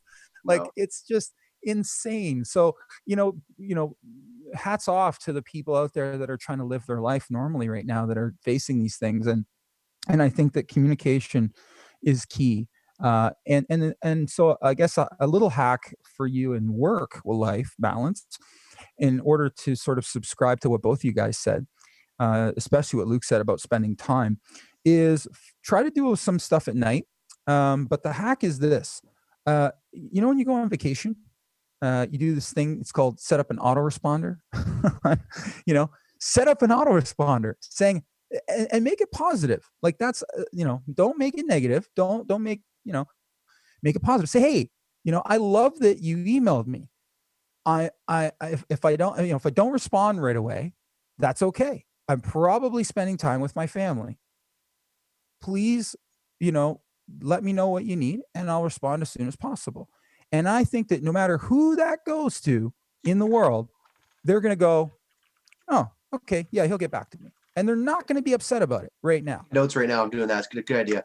Yeah, man. Like I think that we're living in new times, people. These are unprecedented times, but in a good way. We need to figure out, what are the things that we normally do like that in our life and how can we shape them in a positive way? If you shape all of those things in a positive way, then people won't get mad. And then it becomes it goes back to what I was saying before, Andrew and Luke. It goes back to being more efficient. My dad was already trying to make our business more efficient for years now. And I subscribe to that too. I'm like, okay, what can I do? And I'm looking around and I'm still, I'm a young guy, fairly young guy still. I'm still learning. And what can I do? How can I make us more efficient? So my team and me, we were already working on becoming more efficient business before. So now that this has all changed, I think that those are the kind of things we need to think about is what are the things that we can do that we're already doing, but we can tweak it a bit and it's just going to create all this extra time and all this extra, because I don't know about you guys, but I'm working more now Right. than I did before. And Yeah. I'm sure that there's many people watching that are in the same boat. So don't make that an excuse, and my wife's going to hold me to this now. But make sure that you make sure that you find these hacks that that help you to free up the time to spend with your family, because it goes back to what I was saying. That's what it's all about, is living the good life, living the life you want to live. There's people who have nothing. They literally have nothing, and they live on a beach on an island somewhere in the Caribbean, and they're poor. They don't have any possessions, but they're happy, man. They are so happy. These people, they're on the beach selling trinkets, and yet they're smiling. They got enough money to eat. They got a place to hang their hat. They're good, and they're happier than most CEOs. It's bizarre. It's the craziest thing. But if you start to do the research like Luke and I have about what the world is really all about, and it's obviously it's different for everybody, but if you really start to search and you really dig deep, happiness comes from within, and that's true. And if you don't figure that out soon, it's good. The negativity and the fear will consume you, and you can't let that happen. You can't let that happen if all else. So yeah, that's a little hack I have. You have any more for us, Andrew? Yeah, I got a few more. I'll be short and sweet here. So, two simple hacks, and these are hacks that I've been using all my life. Not all my life, but I've been using for the past year. Just a quick Cole's notes. I've been going through my own personal crisis already. This whole past 2019 was quite a tough year. I had a very explosive divorce with my old business partner, and I was going through a very tough time business wise, and dealing with a lot of emotion and negative energy in that sphere. Had some family issues. Had a bad miscarriage. My wife almost passed away actually because of it. It was really bad. Spent some time in the hospital there, and some other things that I won't get into right now. But short along is I've been going through crisis. So 2020 was kind of like, this is a chance for a new chapter, and it's like roaring 20s, and here we go. It's going to be awesome. And and this thing comes and it's like it's like I was laying in the hospital bed, kind of recovering from invasive surgery to get rid of when you have a cancer culture, that kind of thing, you have to kind of fix that. And when I did that, I was resting and recovering, and this thing hit. But I was already armed with some tools that I used in crisis to kind of get my mindset in place, because mental health is I keep saying the number one. I think the big thing is going to be the big issue for us. And for me, it was I was in some dark places going through that personal crisis, and to get myself out of that dark place, I reached out. I got some, there's an online therapist. I still talk to my therapist online right now. I still meet with them and share my thoughts and feelings. But the hacks, the two simple hacks I want to give you guys here that help me through crisis is number one, when you wake up in the morning, 3 to 5 small goals every day. I used to say 5 small goals, but that's too ambitious for some people. So 3 to 5 small goals every day. Just my ritual is I get up, I have a notepad, I put it beside the coffee table, my coffee pot when I turn it on every morning I have coffee, and I grab my notebook and I write my 3 small goals I want to accomplish that day, whatever they may be. And it's usually things like go for a walk, tell my wife I love her, spend some quality time with my kids. That can be 3 small goals. I often include some business goals, like reach out to X amount of people, build some new relationships, that kind of stuff as well. In real estate and sales, prospecting is important. But the takeaway here is you write down 3 to 5 small, simple goals every morning that gives your day purpose. Even if your purpose is make your bed and put on clothes today, and not watch any COVID news. That could be your goal, right? So that's the first one. And the second one, and this one is what saved my life, honestly. I don't know you guys, but I would wake up a lot, 3, 4 in the morning with anxiety and stress. I have 3 hours of sleep a night, and I had a massive seizure because of that. And I Wow. spent some time in the hospital because of it. And it was very, very traumatic experience. But what I recognized is that I was getting 3 to 4 hours sleep a night, 6 months straight. And that's what caused me my brain to freaking just fry, basically. This is late last summer. So what I did is I did a lot of research on this, and it's the simplest thing. When you go to bed at night, when you lay down to go to bed at night, a lot of us, our minds are worrying, and all you need to focus on is think of things you're grateful for that you've had, whether it's in that day or in the past, doesn't matter. Just think of some gratitudes that you have. Think of 3 or 4 things you're thankful for, whether it's a challenge you're facing, it's giving you a chance to grow, whether it's your love of your spouse, whether it's your children, whether it's the spring weather, whatever. There's always something to be grateful for that you can have. So that's the first thing, because that puts you in a really calm mindset. And then when you do wake up at 3 or 4 in the morning with the anxieties, then what you do is you just, again, you go to the bathroom, you do what you need to do, and then you get back into bed and you do the exact same thing. You just calm, and you just think of some things you're grateful for. And for whatever reason, I don't know why this works, but for whatever reason, when you think of gratitudes as you're laying in that bed, your mind just calms. It just washes over you, this calming feeling. And I slip back into sleep. And that's how I was able to overcome it without any drugs or anything.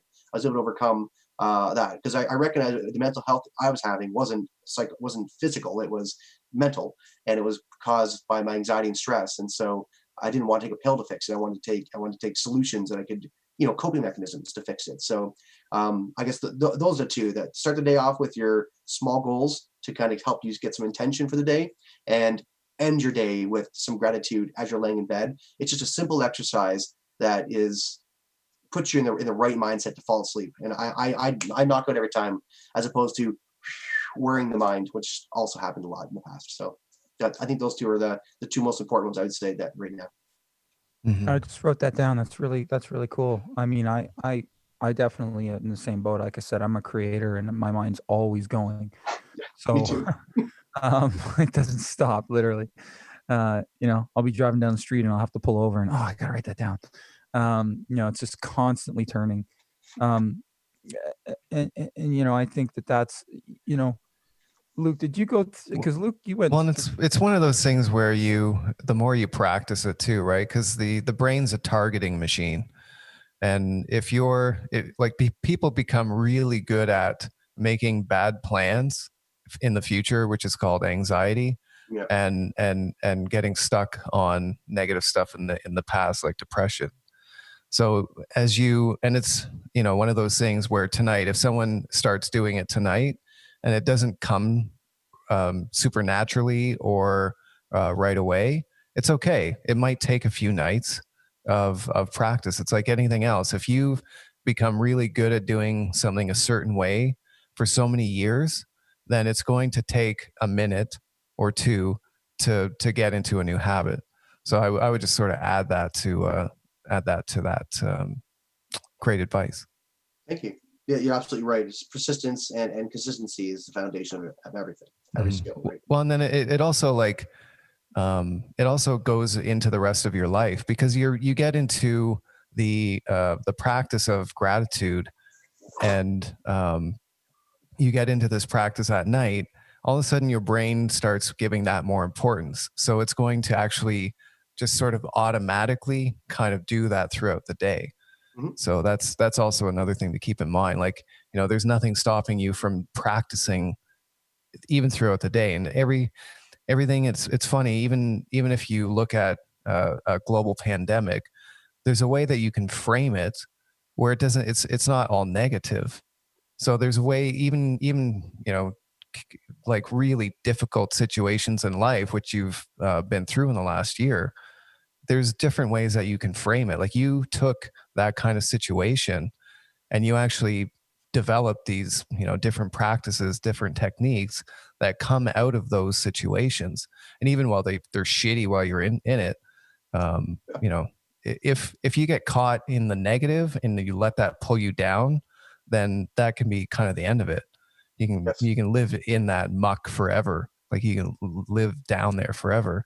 But again, if you can have that, whatever it is that we have, that we can take an extremely shitty situation and see the positive just by reframing it, just by looking at it a slightly different way in our mind, then it can have all the difference in the world. Like that, I think that's how all three of us got here, is Mhm. we went through a period of adversity, and instead of giving into it, we use that situation to rise up. And that's where we, like, adversity, breeds creativity and ingenuity. And that's where we're kind of all at as a global collective right now. Amen. I agree with you on that one. Yeah, absolutely. And look, you went through some health stuff too, right? With Crohn's and all that. Like, did you use anything like this during that time, like when you were struggling Yeah. with trying to figure that all out? Oh yeah. Well, yeah, because I basically like flatlined in the hospital. Like, it was severely, it was really really bad situation with Crohn's disease.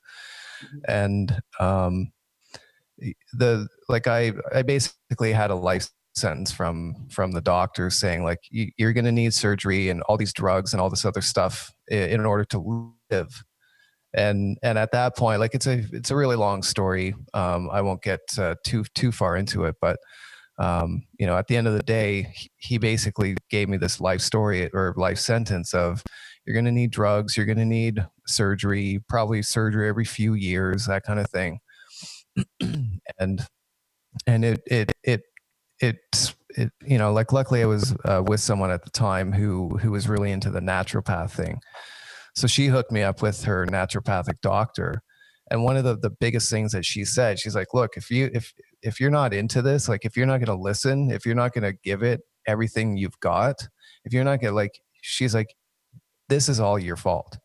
And if you don't admit that, and if you don't make the changes to mitigate the problems that you've caused yourself, like, it's like, don't even bother coming in. because she's like, as much as this is like a physical thing that's manifesting right now, this is all to do with mental health, and it's all to do with how you're framing things and everything else. So in terms of, yeah, like, the gratitude, in terms of visualizing, like, I think one of the most powerful things that I had used at the time was visualizing, because it was like extremely painful. But what I was doing was, like, a drastic change in my diet. uh, I'd quit drinking and that kind of stuff too. um, but it was visualizing this, like, healing white light in my guts.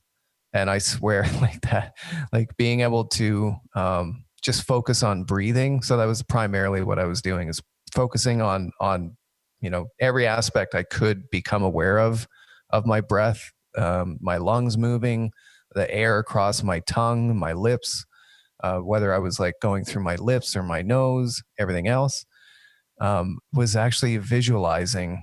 Like, I would sit there and meditate and close my eyes, and visualize like a white kind of, like a white healing light in my guts.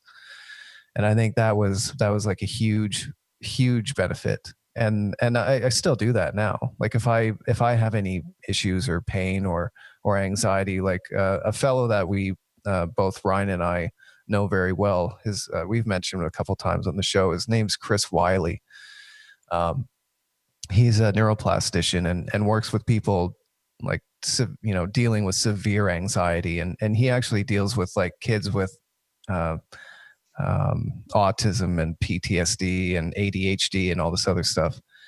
But he's got a bunch of different techniques that you can use, primarily like neurolinguistic programming, hypnosis kind of stuff. But he can really get in there, and things that are very persistent and even subconscious, he can, it's basically him helping you reprogram like the fundamental operating system of your brain, so that you're not really like, you basically can focus, and the energy of anxiety in your body, you can actually take control of that. So there's different techniques that we're going to have Chris on in the next few weeks, hopefully, and we can go it's thoroughly in depth into a lot of the different techniques. But there's a whole bunch of different ways that you can use your brain, because like if you think about it, anytime you've ever healed from something, it's not like a drug, and it's not something that somebody else is doing. It's maybe a drug or somebody else is helping, but it's you and your body and your brain and your cells and everything about you that cause that healing.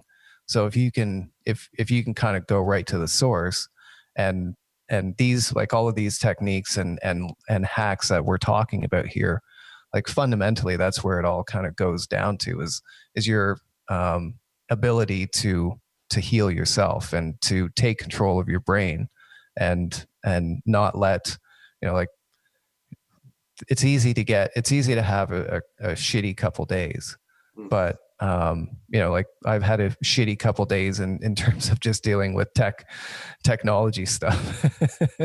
we're trying to do $100,000 budget program here with no budget.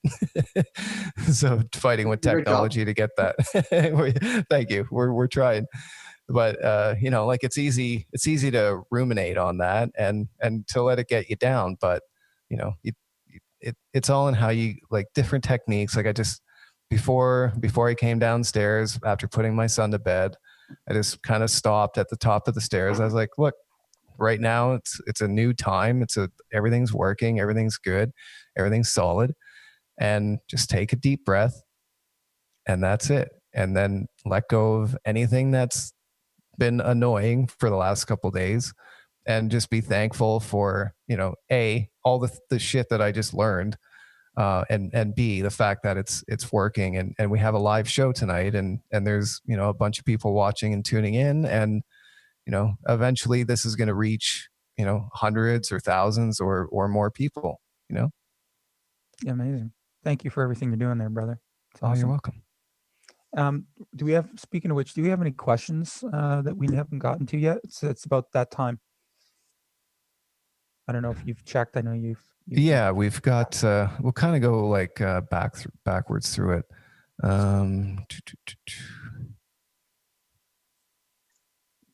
Let's see something. I saw a good one a few minutes ago.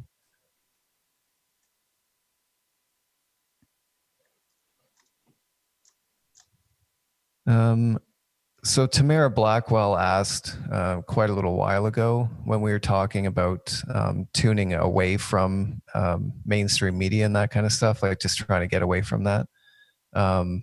She says, how do we stay informed with the state of the world and country without getting sucked in? I watch news once a week, and it takes me down a deep hole. And I think, first and foremost, that's to assume that you are being informed by, the news. I'm not sure how truthful and how honest a lot of the stuff is.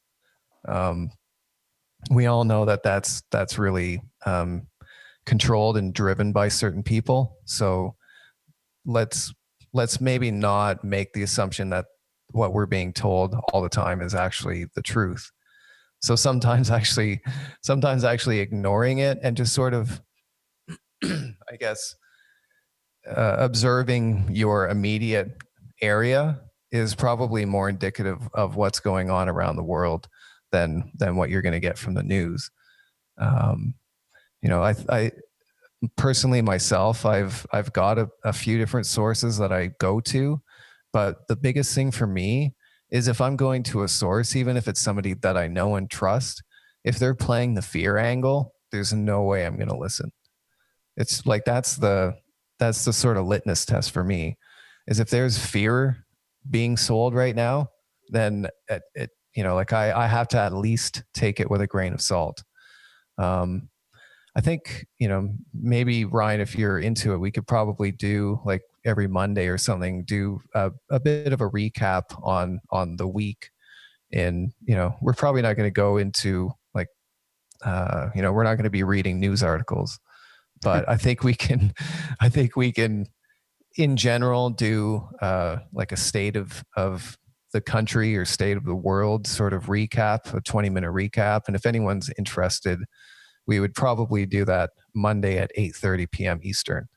So if you're interested in sort of once a week seeing what's going on, um, that's something we can definitely look into doing.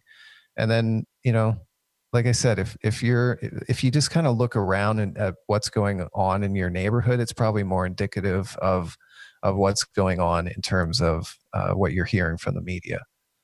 It kind of shocks me every time I turn it on. I'm like, are these are they not really like looking at the numbers? Are they not really interested in understanding where these numbers come from? Like, there's a whole bunch of different like ways that the media will spin things because it's driving fear. And unfortunately, people in advertising agencies have known the power of things like hypnosis and neurolinguistic programming, different persuasion and influence techniques.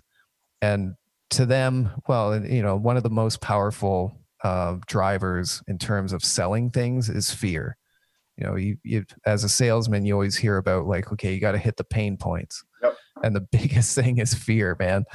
Like if you can convince someone that they're, in trouble if they don't buy what you're selling, and you can elicit a state of fear, like, and what's the worst fear most people have is the fear of dying Look and how the much fear money of how much losing money someone. people spend on their dogs, right? Yeah. People's dogs are going to die. They'll spend crazy amounts of money, tens of thousands of dollars to try to heal their dog. But then, they'll literally leave a store, drive across the street just to go to another store just to save $2 on a loaf of bread or something, right? Like, yeah, 100%. Yeah. Yeah. So the fear thing, if someone's trying to sell me fear, then I'm definitely tuning out. And not to say that there are people who are just sort of informing us of what's going on, and that kind of thing is probably going to be a scary thing to learn. But again, like, they're not. It's in the manner of the intention, because it's different to um, it's different to be talking about something like there's a number of people being infected or there's a number of people dying. That can be scary just in and of itself, but it's what they're driving to with that information. Like, if they're driving to the idea that, you like, we need to shut everything down and you can never see anyone again, and like the whole world is going to be screwed if we don't do this, then like, it's a different kind of angle than someone who's stating, here's the facts as best we can tell, here are the numbers as best we can tell. But again, it's not serving a negative narrative. It's serving a narrative in terms of like, hey, here's the situation, we need to be aware of it, but we don't need to fear it. you know So Yeah, no, it's that's it's great. not it's not like it's not a real cut and dry easy answer, because yeah, like certain people want to be informed to a certain degree, but you know, like you said, it's I think Tamara said it.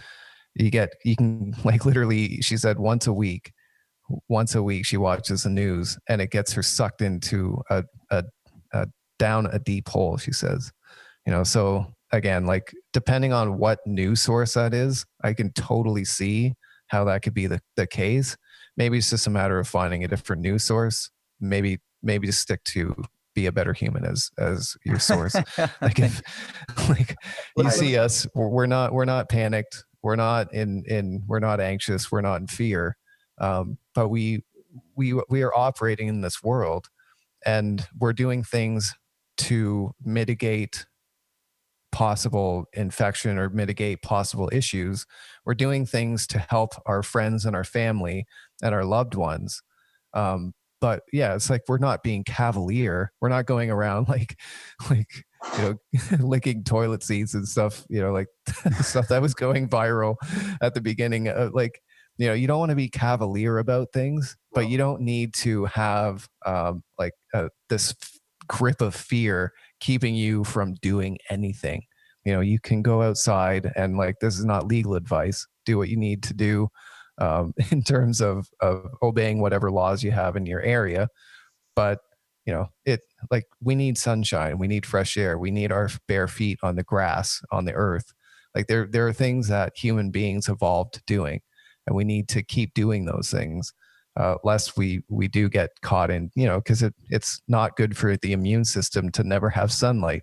It's not good for the immune system to be cooped up inside and not moving. So you know, there's a certain amount of personal responsibility involved, right? So you so know, Luke, we had to. I want to jump over to Andrew and let him answer, but let me throw something in there just to while I'm thinking of it. Mhm. Um, to answer her question, I am a firm believer of the "you are what you believe" statement. So you have to ask yourself when you're subscribing to watching anything right now, is this what I believe in? You know, is this what I want to believe in? And I think that that's fundamental, right? Because we walk throughout life every day knowing something isn't right, but we ignore that. We ignore that gut feeling. Got to stop doing that. Right? Like, you know, I'm not going to mention any names, but you go to a fast food place that you know certain people tell you it's not good for you. And then you know what? Sure enough, 20 minutes later, you have this pain in your gut, right? And you ignore it. You're trained to just ignore it. It's like, what happened? But you know what? The more in tune you become and the more enlightened you become and the more you can cleanse your body of toxins and the more you can enlighten your mind and the more in tune with your gut you become, the more incredible it gets. Trust me, I'm going down this journey right now. The better you can be at knowing what's right and wrong. And you'll know when you're tuning into something that's propaganda or whatever you want to call it. You'll know that it's not what you want to believe. It's not who you want to be. So that's my answer to you. If you're even the fact that you're even putting that question on there, I totally understand what sources. Um, just do your own research. That's my answer.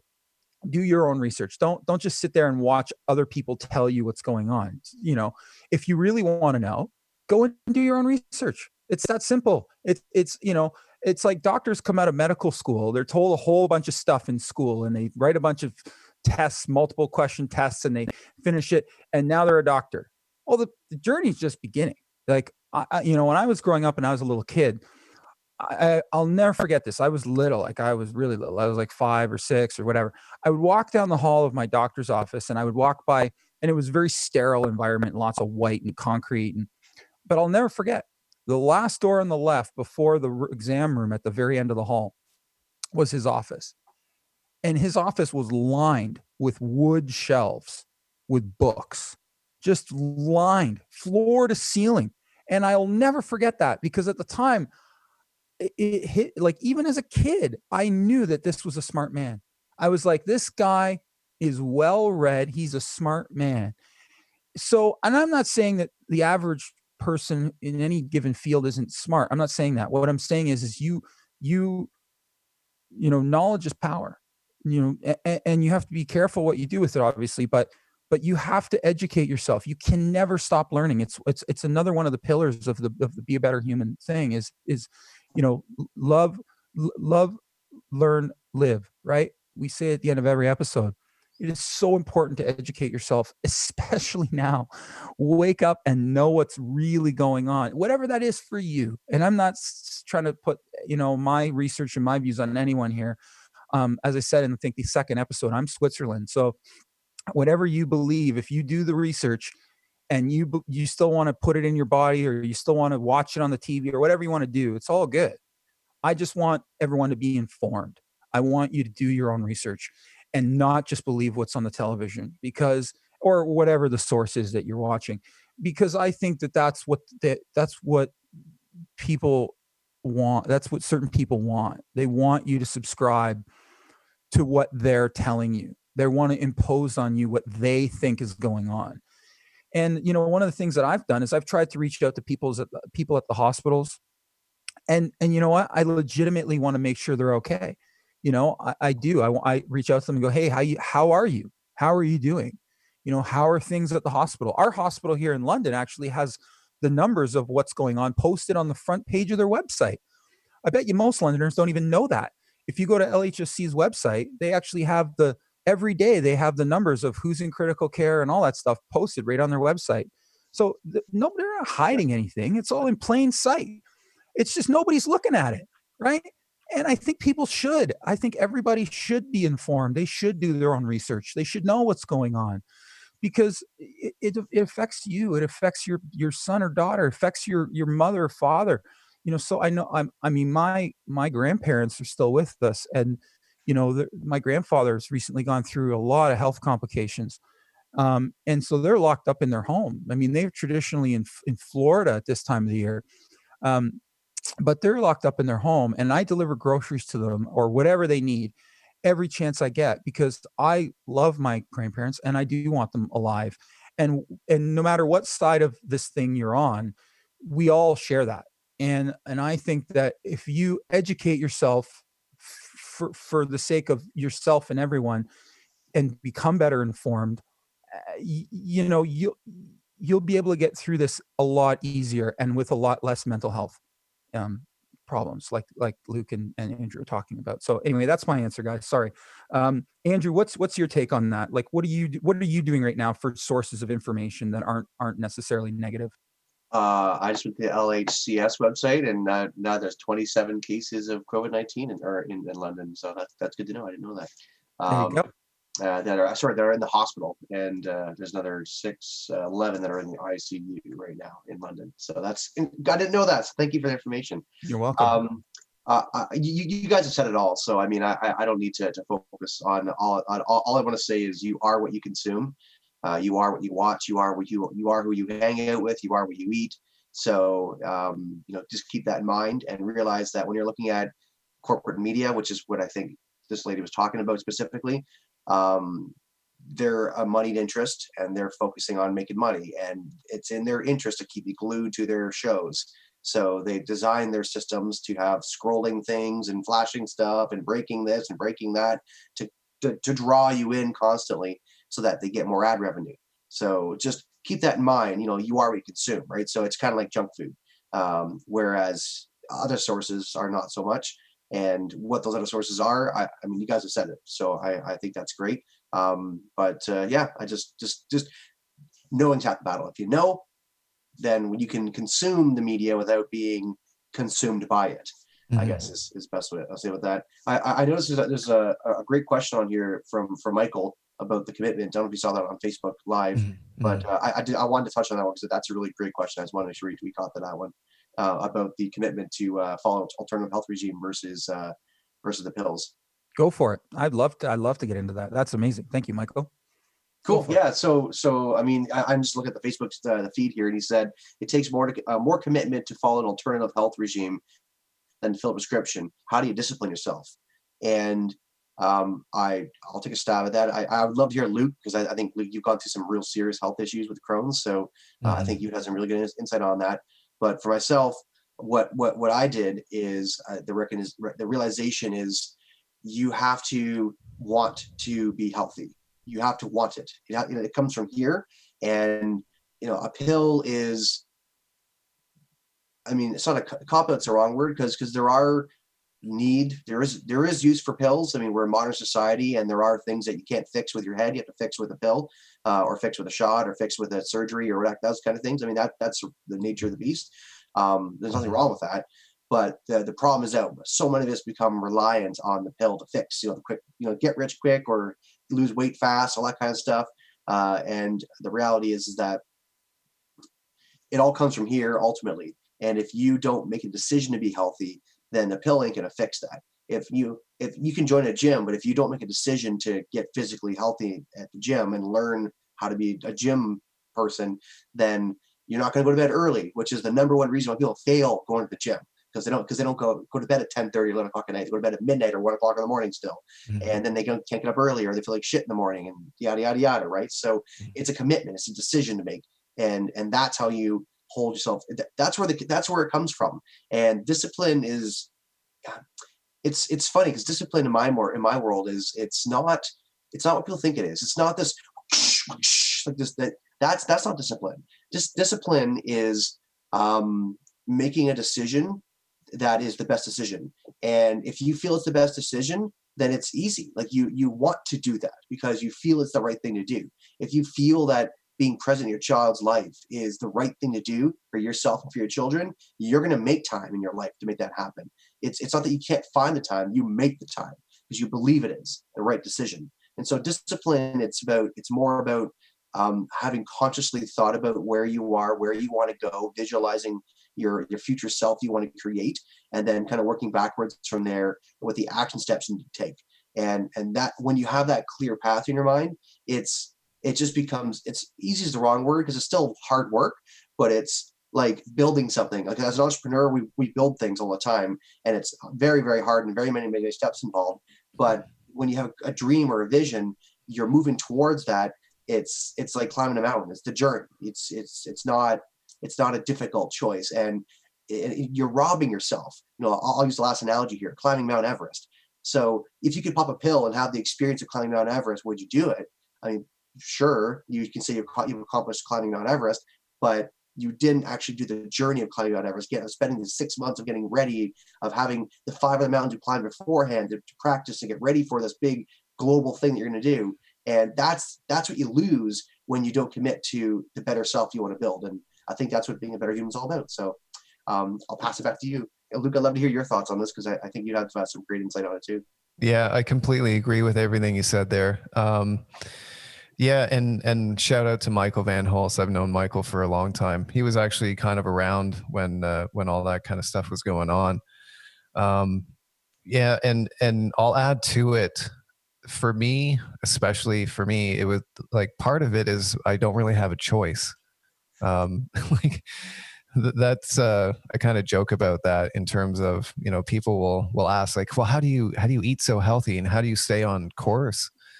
And well, it's a struggle. It's still a struggle, but I kind of don't have a choice because if I start eating something wrong, or if I start like not exercising, if I start doing things that don't keep me on the right path, like my body just goes sideways really quick. So, it's not even a discipline for me. It's kind of a necessity, but that's not to say that it's easy enough to fall off the wagon and still fall into that sort of deep hole. For that, I use systems. And if you want to, I forget the author of the book is Scott Adams. He's the author of the Dilbert comic strip that most people know about. A fantastic book. All of his books are fantastic. So I definitely recommend checking out Scott Adams. And he's all about in terms of like building systems. So what's a good example?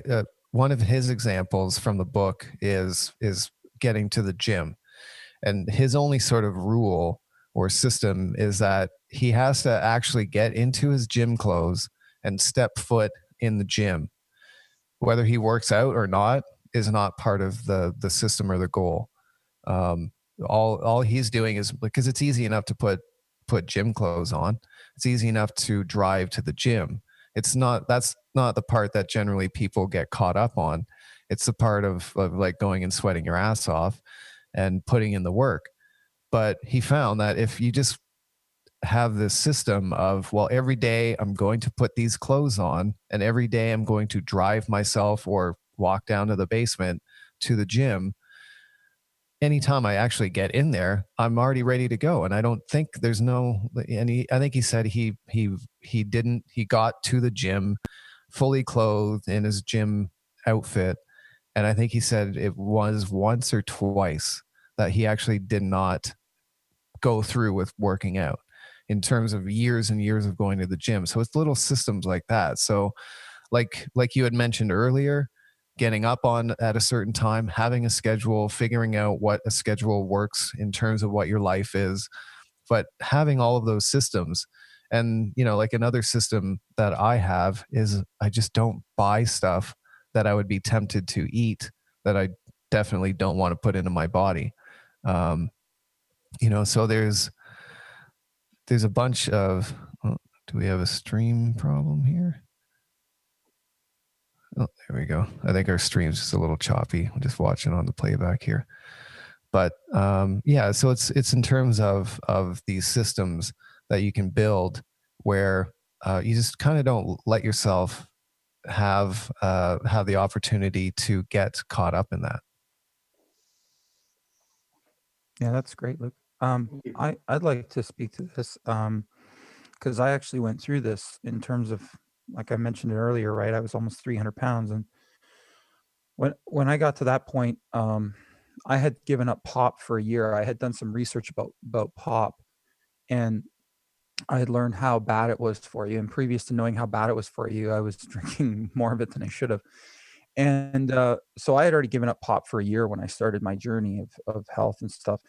And I would say that the very, very, very, very, very first thing is you have to want to do it. It's mental. It's always mental first. The gym is no different.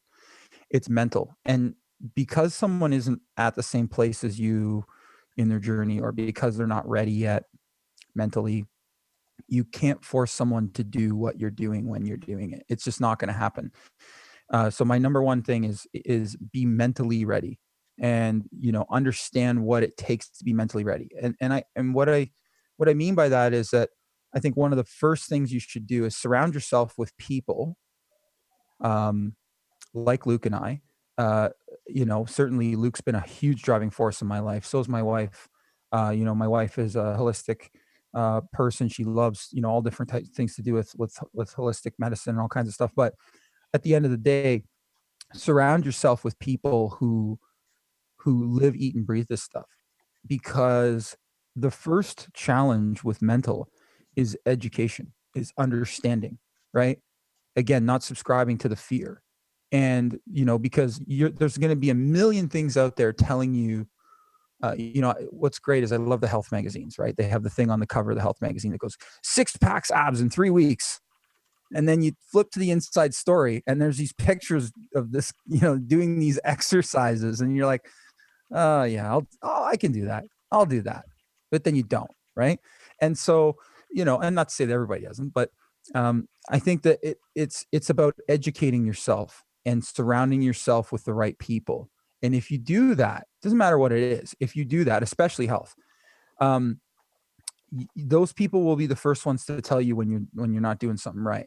And once you start to learn, then the key is to do one thing at a time.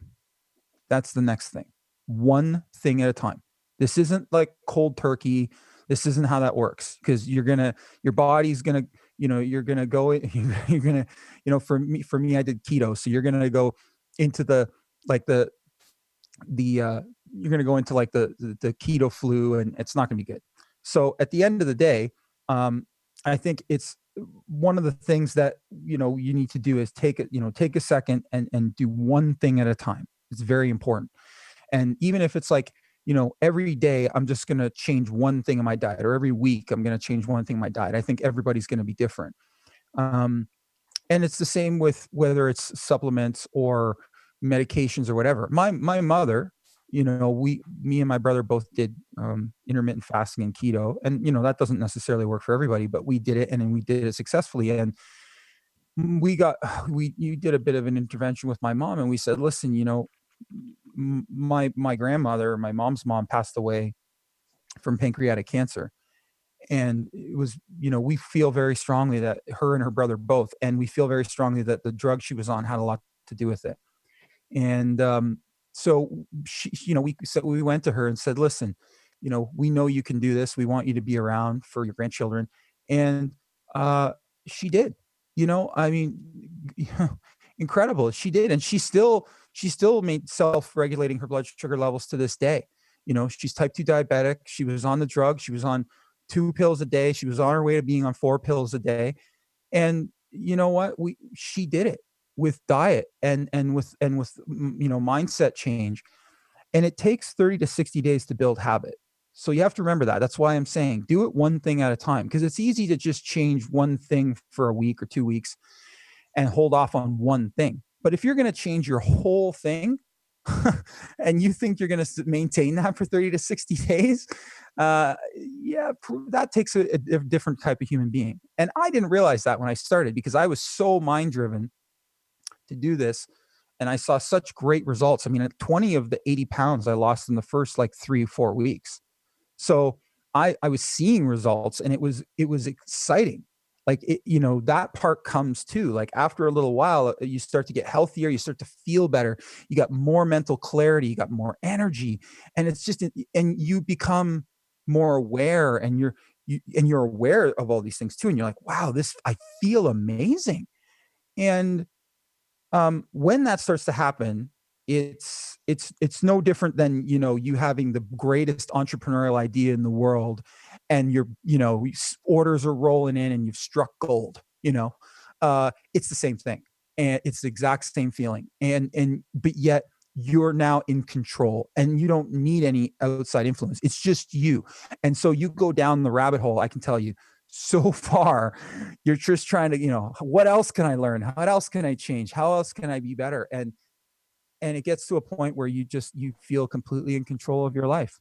And so, it's the opposite of taking a pill. It's not fast, but it can be very empowering, and it is so good for you in so many ways, including mentally, physically, spiritually, in every way. And just the fact that you yourself can take control of your life, and you don't have to rely on other people.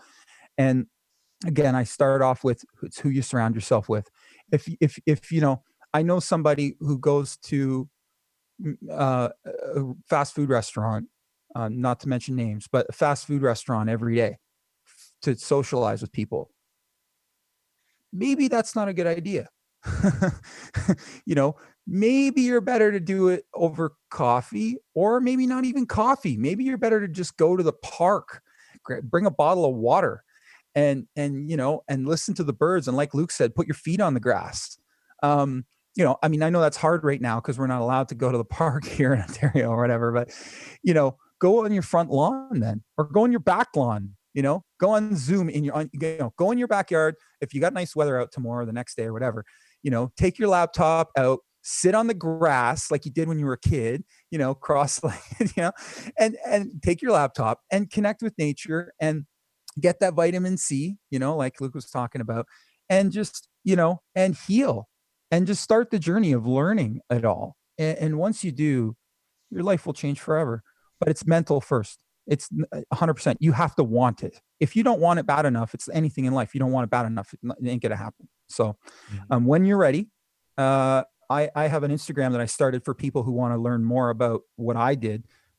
It's the Keto Coach Canada on Instagram. You can search the Keto Coach Canada and shoot me a message. I'd be more than happy to answer any questions you have about what I did and what worked for me. But yeah, anyway, that's in my opinion, that's how you start, and that can translate into anything you do. So.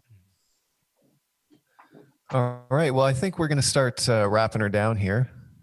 Speaking of health, it's getting to be past our bedtime here. So is there any final words that you have, Andrew?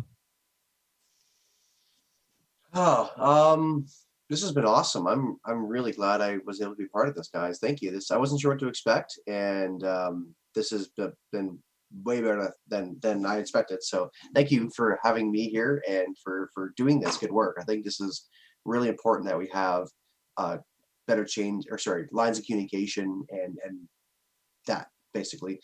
I guess my message to everyone else that's listening is thank you for coming and participating and sharing your thoughts. And I hope you gain something from this. And I guess the takeaway would be gratitude at nighttime. That's a really big thing, guys. It really helped my life. And be kind to each other because this is the this is a thing we're all going through right now. This is a wound that we're all experiencing. And I think if we you know can find some commonality in this and realize that we are one people going through this journey together, then we'll be okay. And not only will we be okay, but this could be the turning page. The historians hundreds of years from now looking back saying this is the moment when humanity awoke, when things changed, when when and I think that's the story. That's the story I want to read when I'm an old man looking back on this. I want to be able to say this is I was there, I was live, I saw it happen, and we're in a better world now because of it. So that's my hope and dream for all this. Yeah, you're right, man. We're definitely part of the history books now. There's no doubt about it. Yeah. Well, Andrew, thank you so much, man, for coming on the show, and please thank your lovely wife for and your kids for letting us borrow you tonight.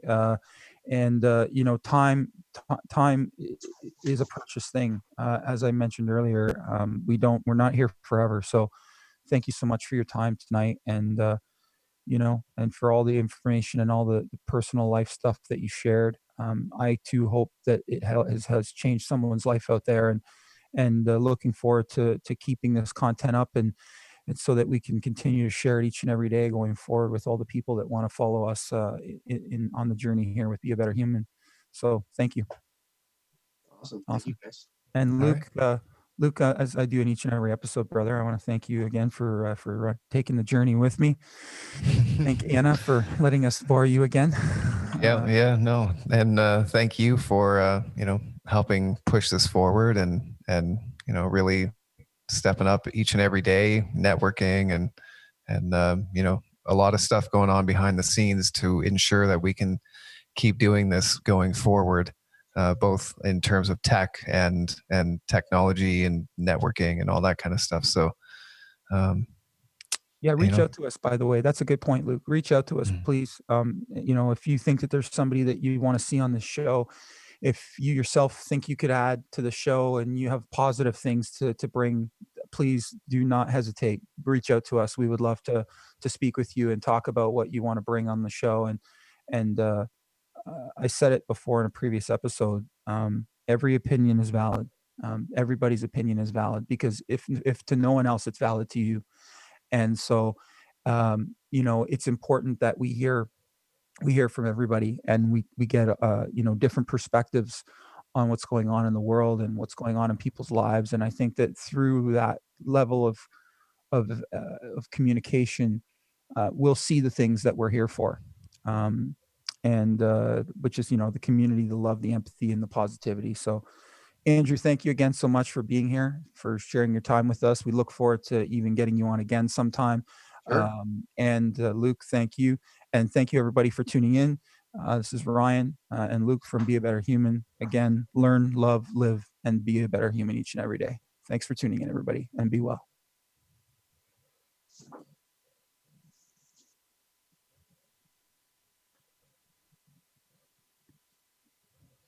all right, we're clear. All right. That was great. Wow. Yeah. Wow, man. Holy shit. That was epic. Yeah, that was a good episode. I'm not going to lie. I really enjoyed that. No, that was really good. That was really enjoyed. I really enjoyed the chats and the questions.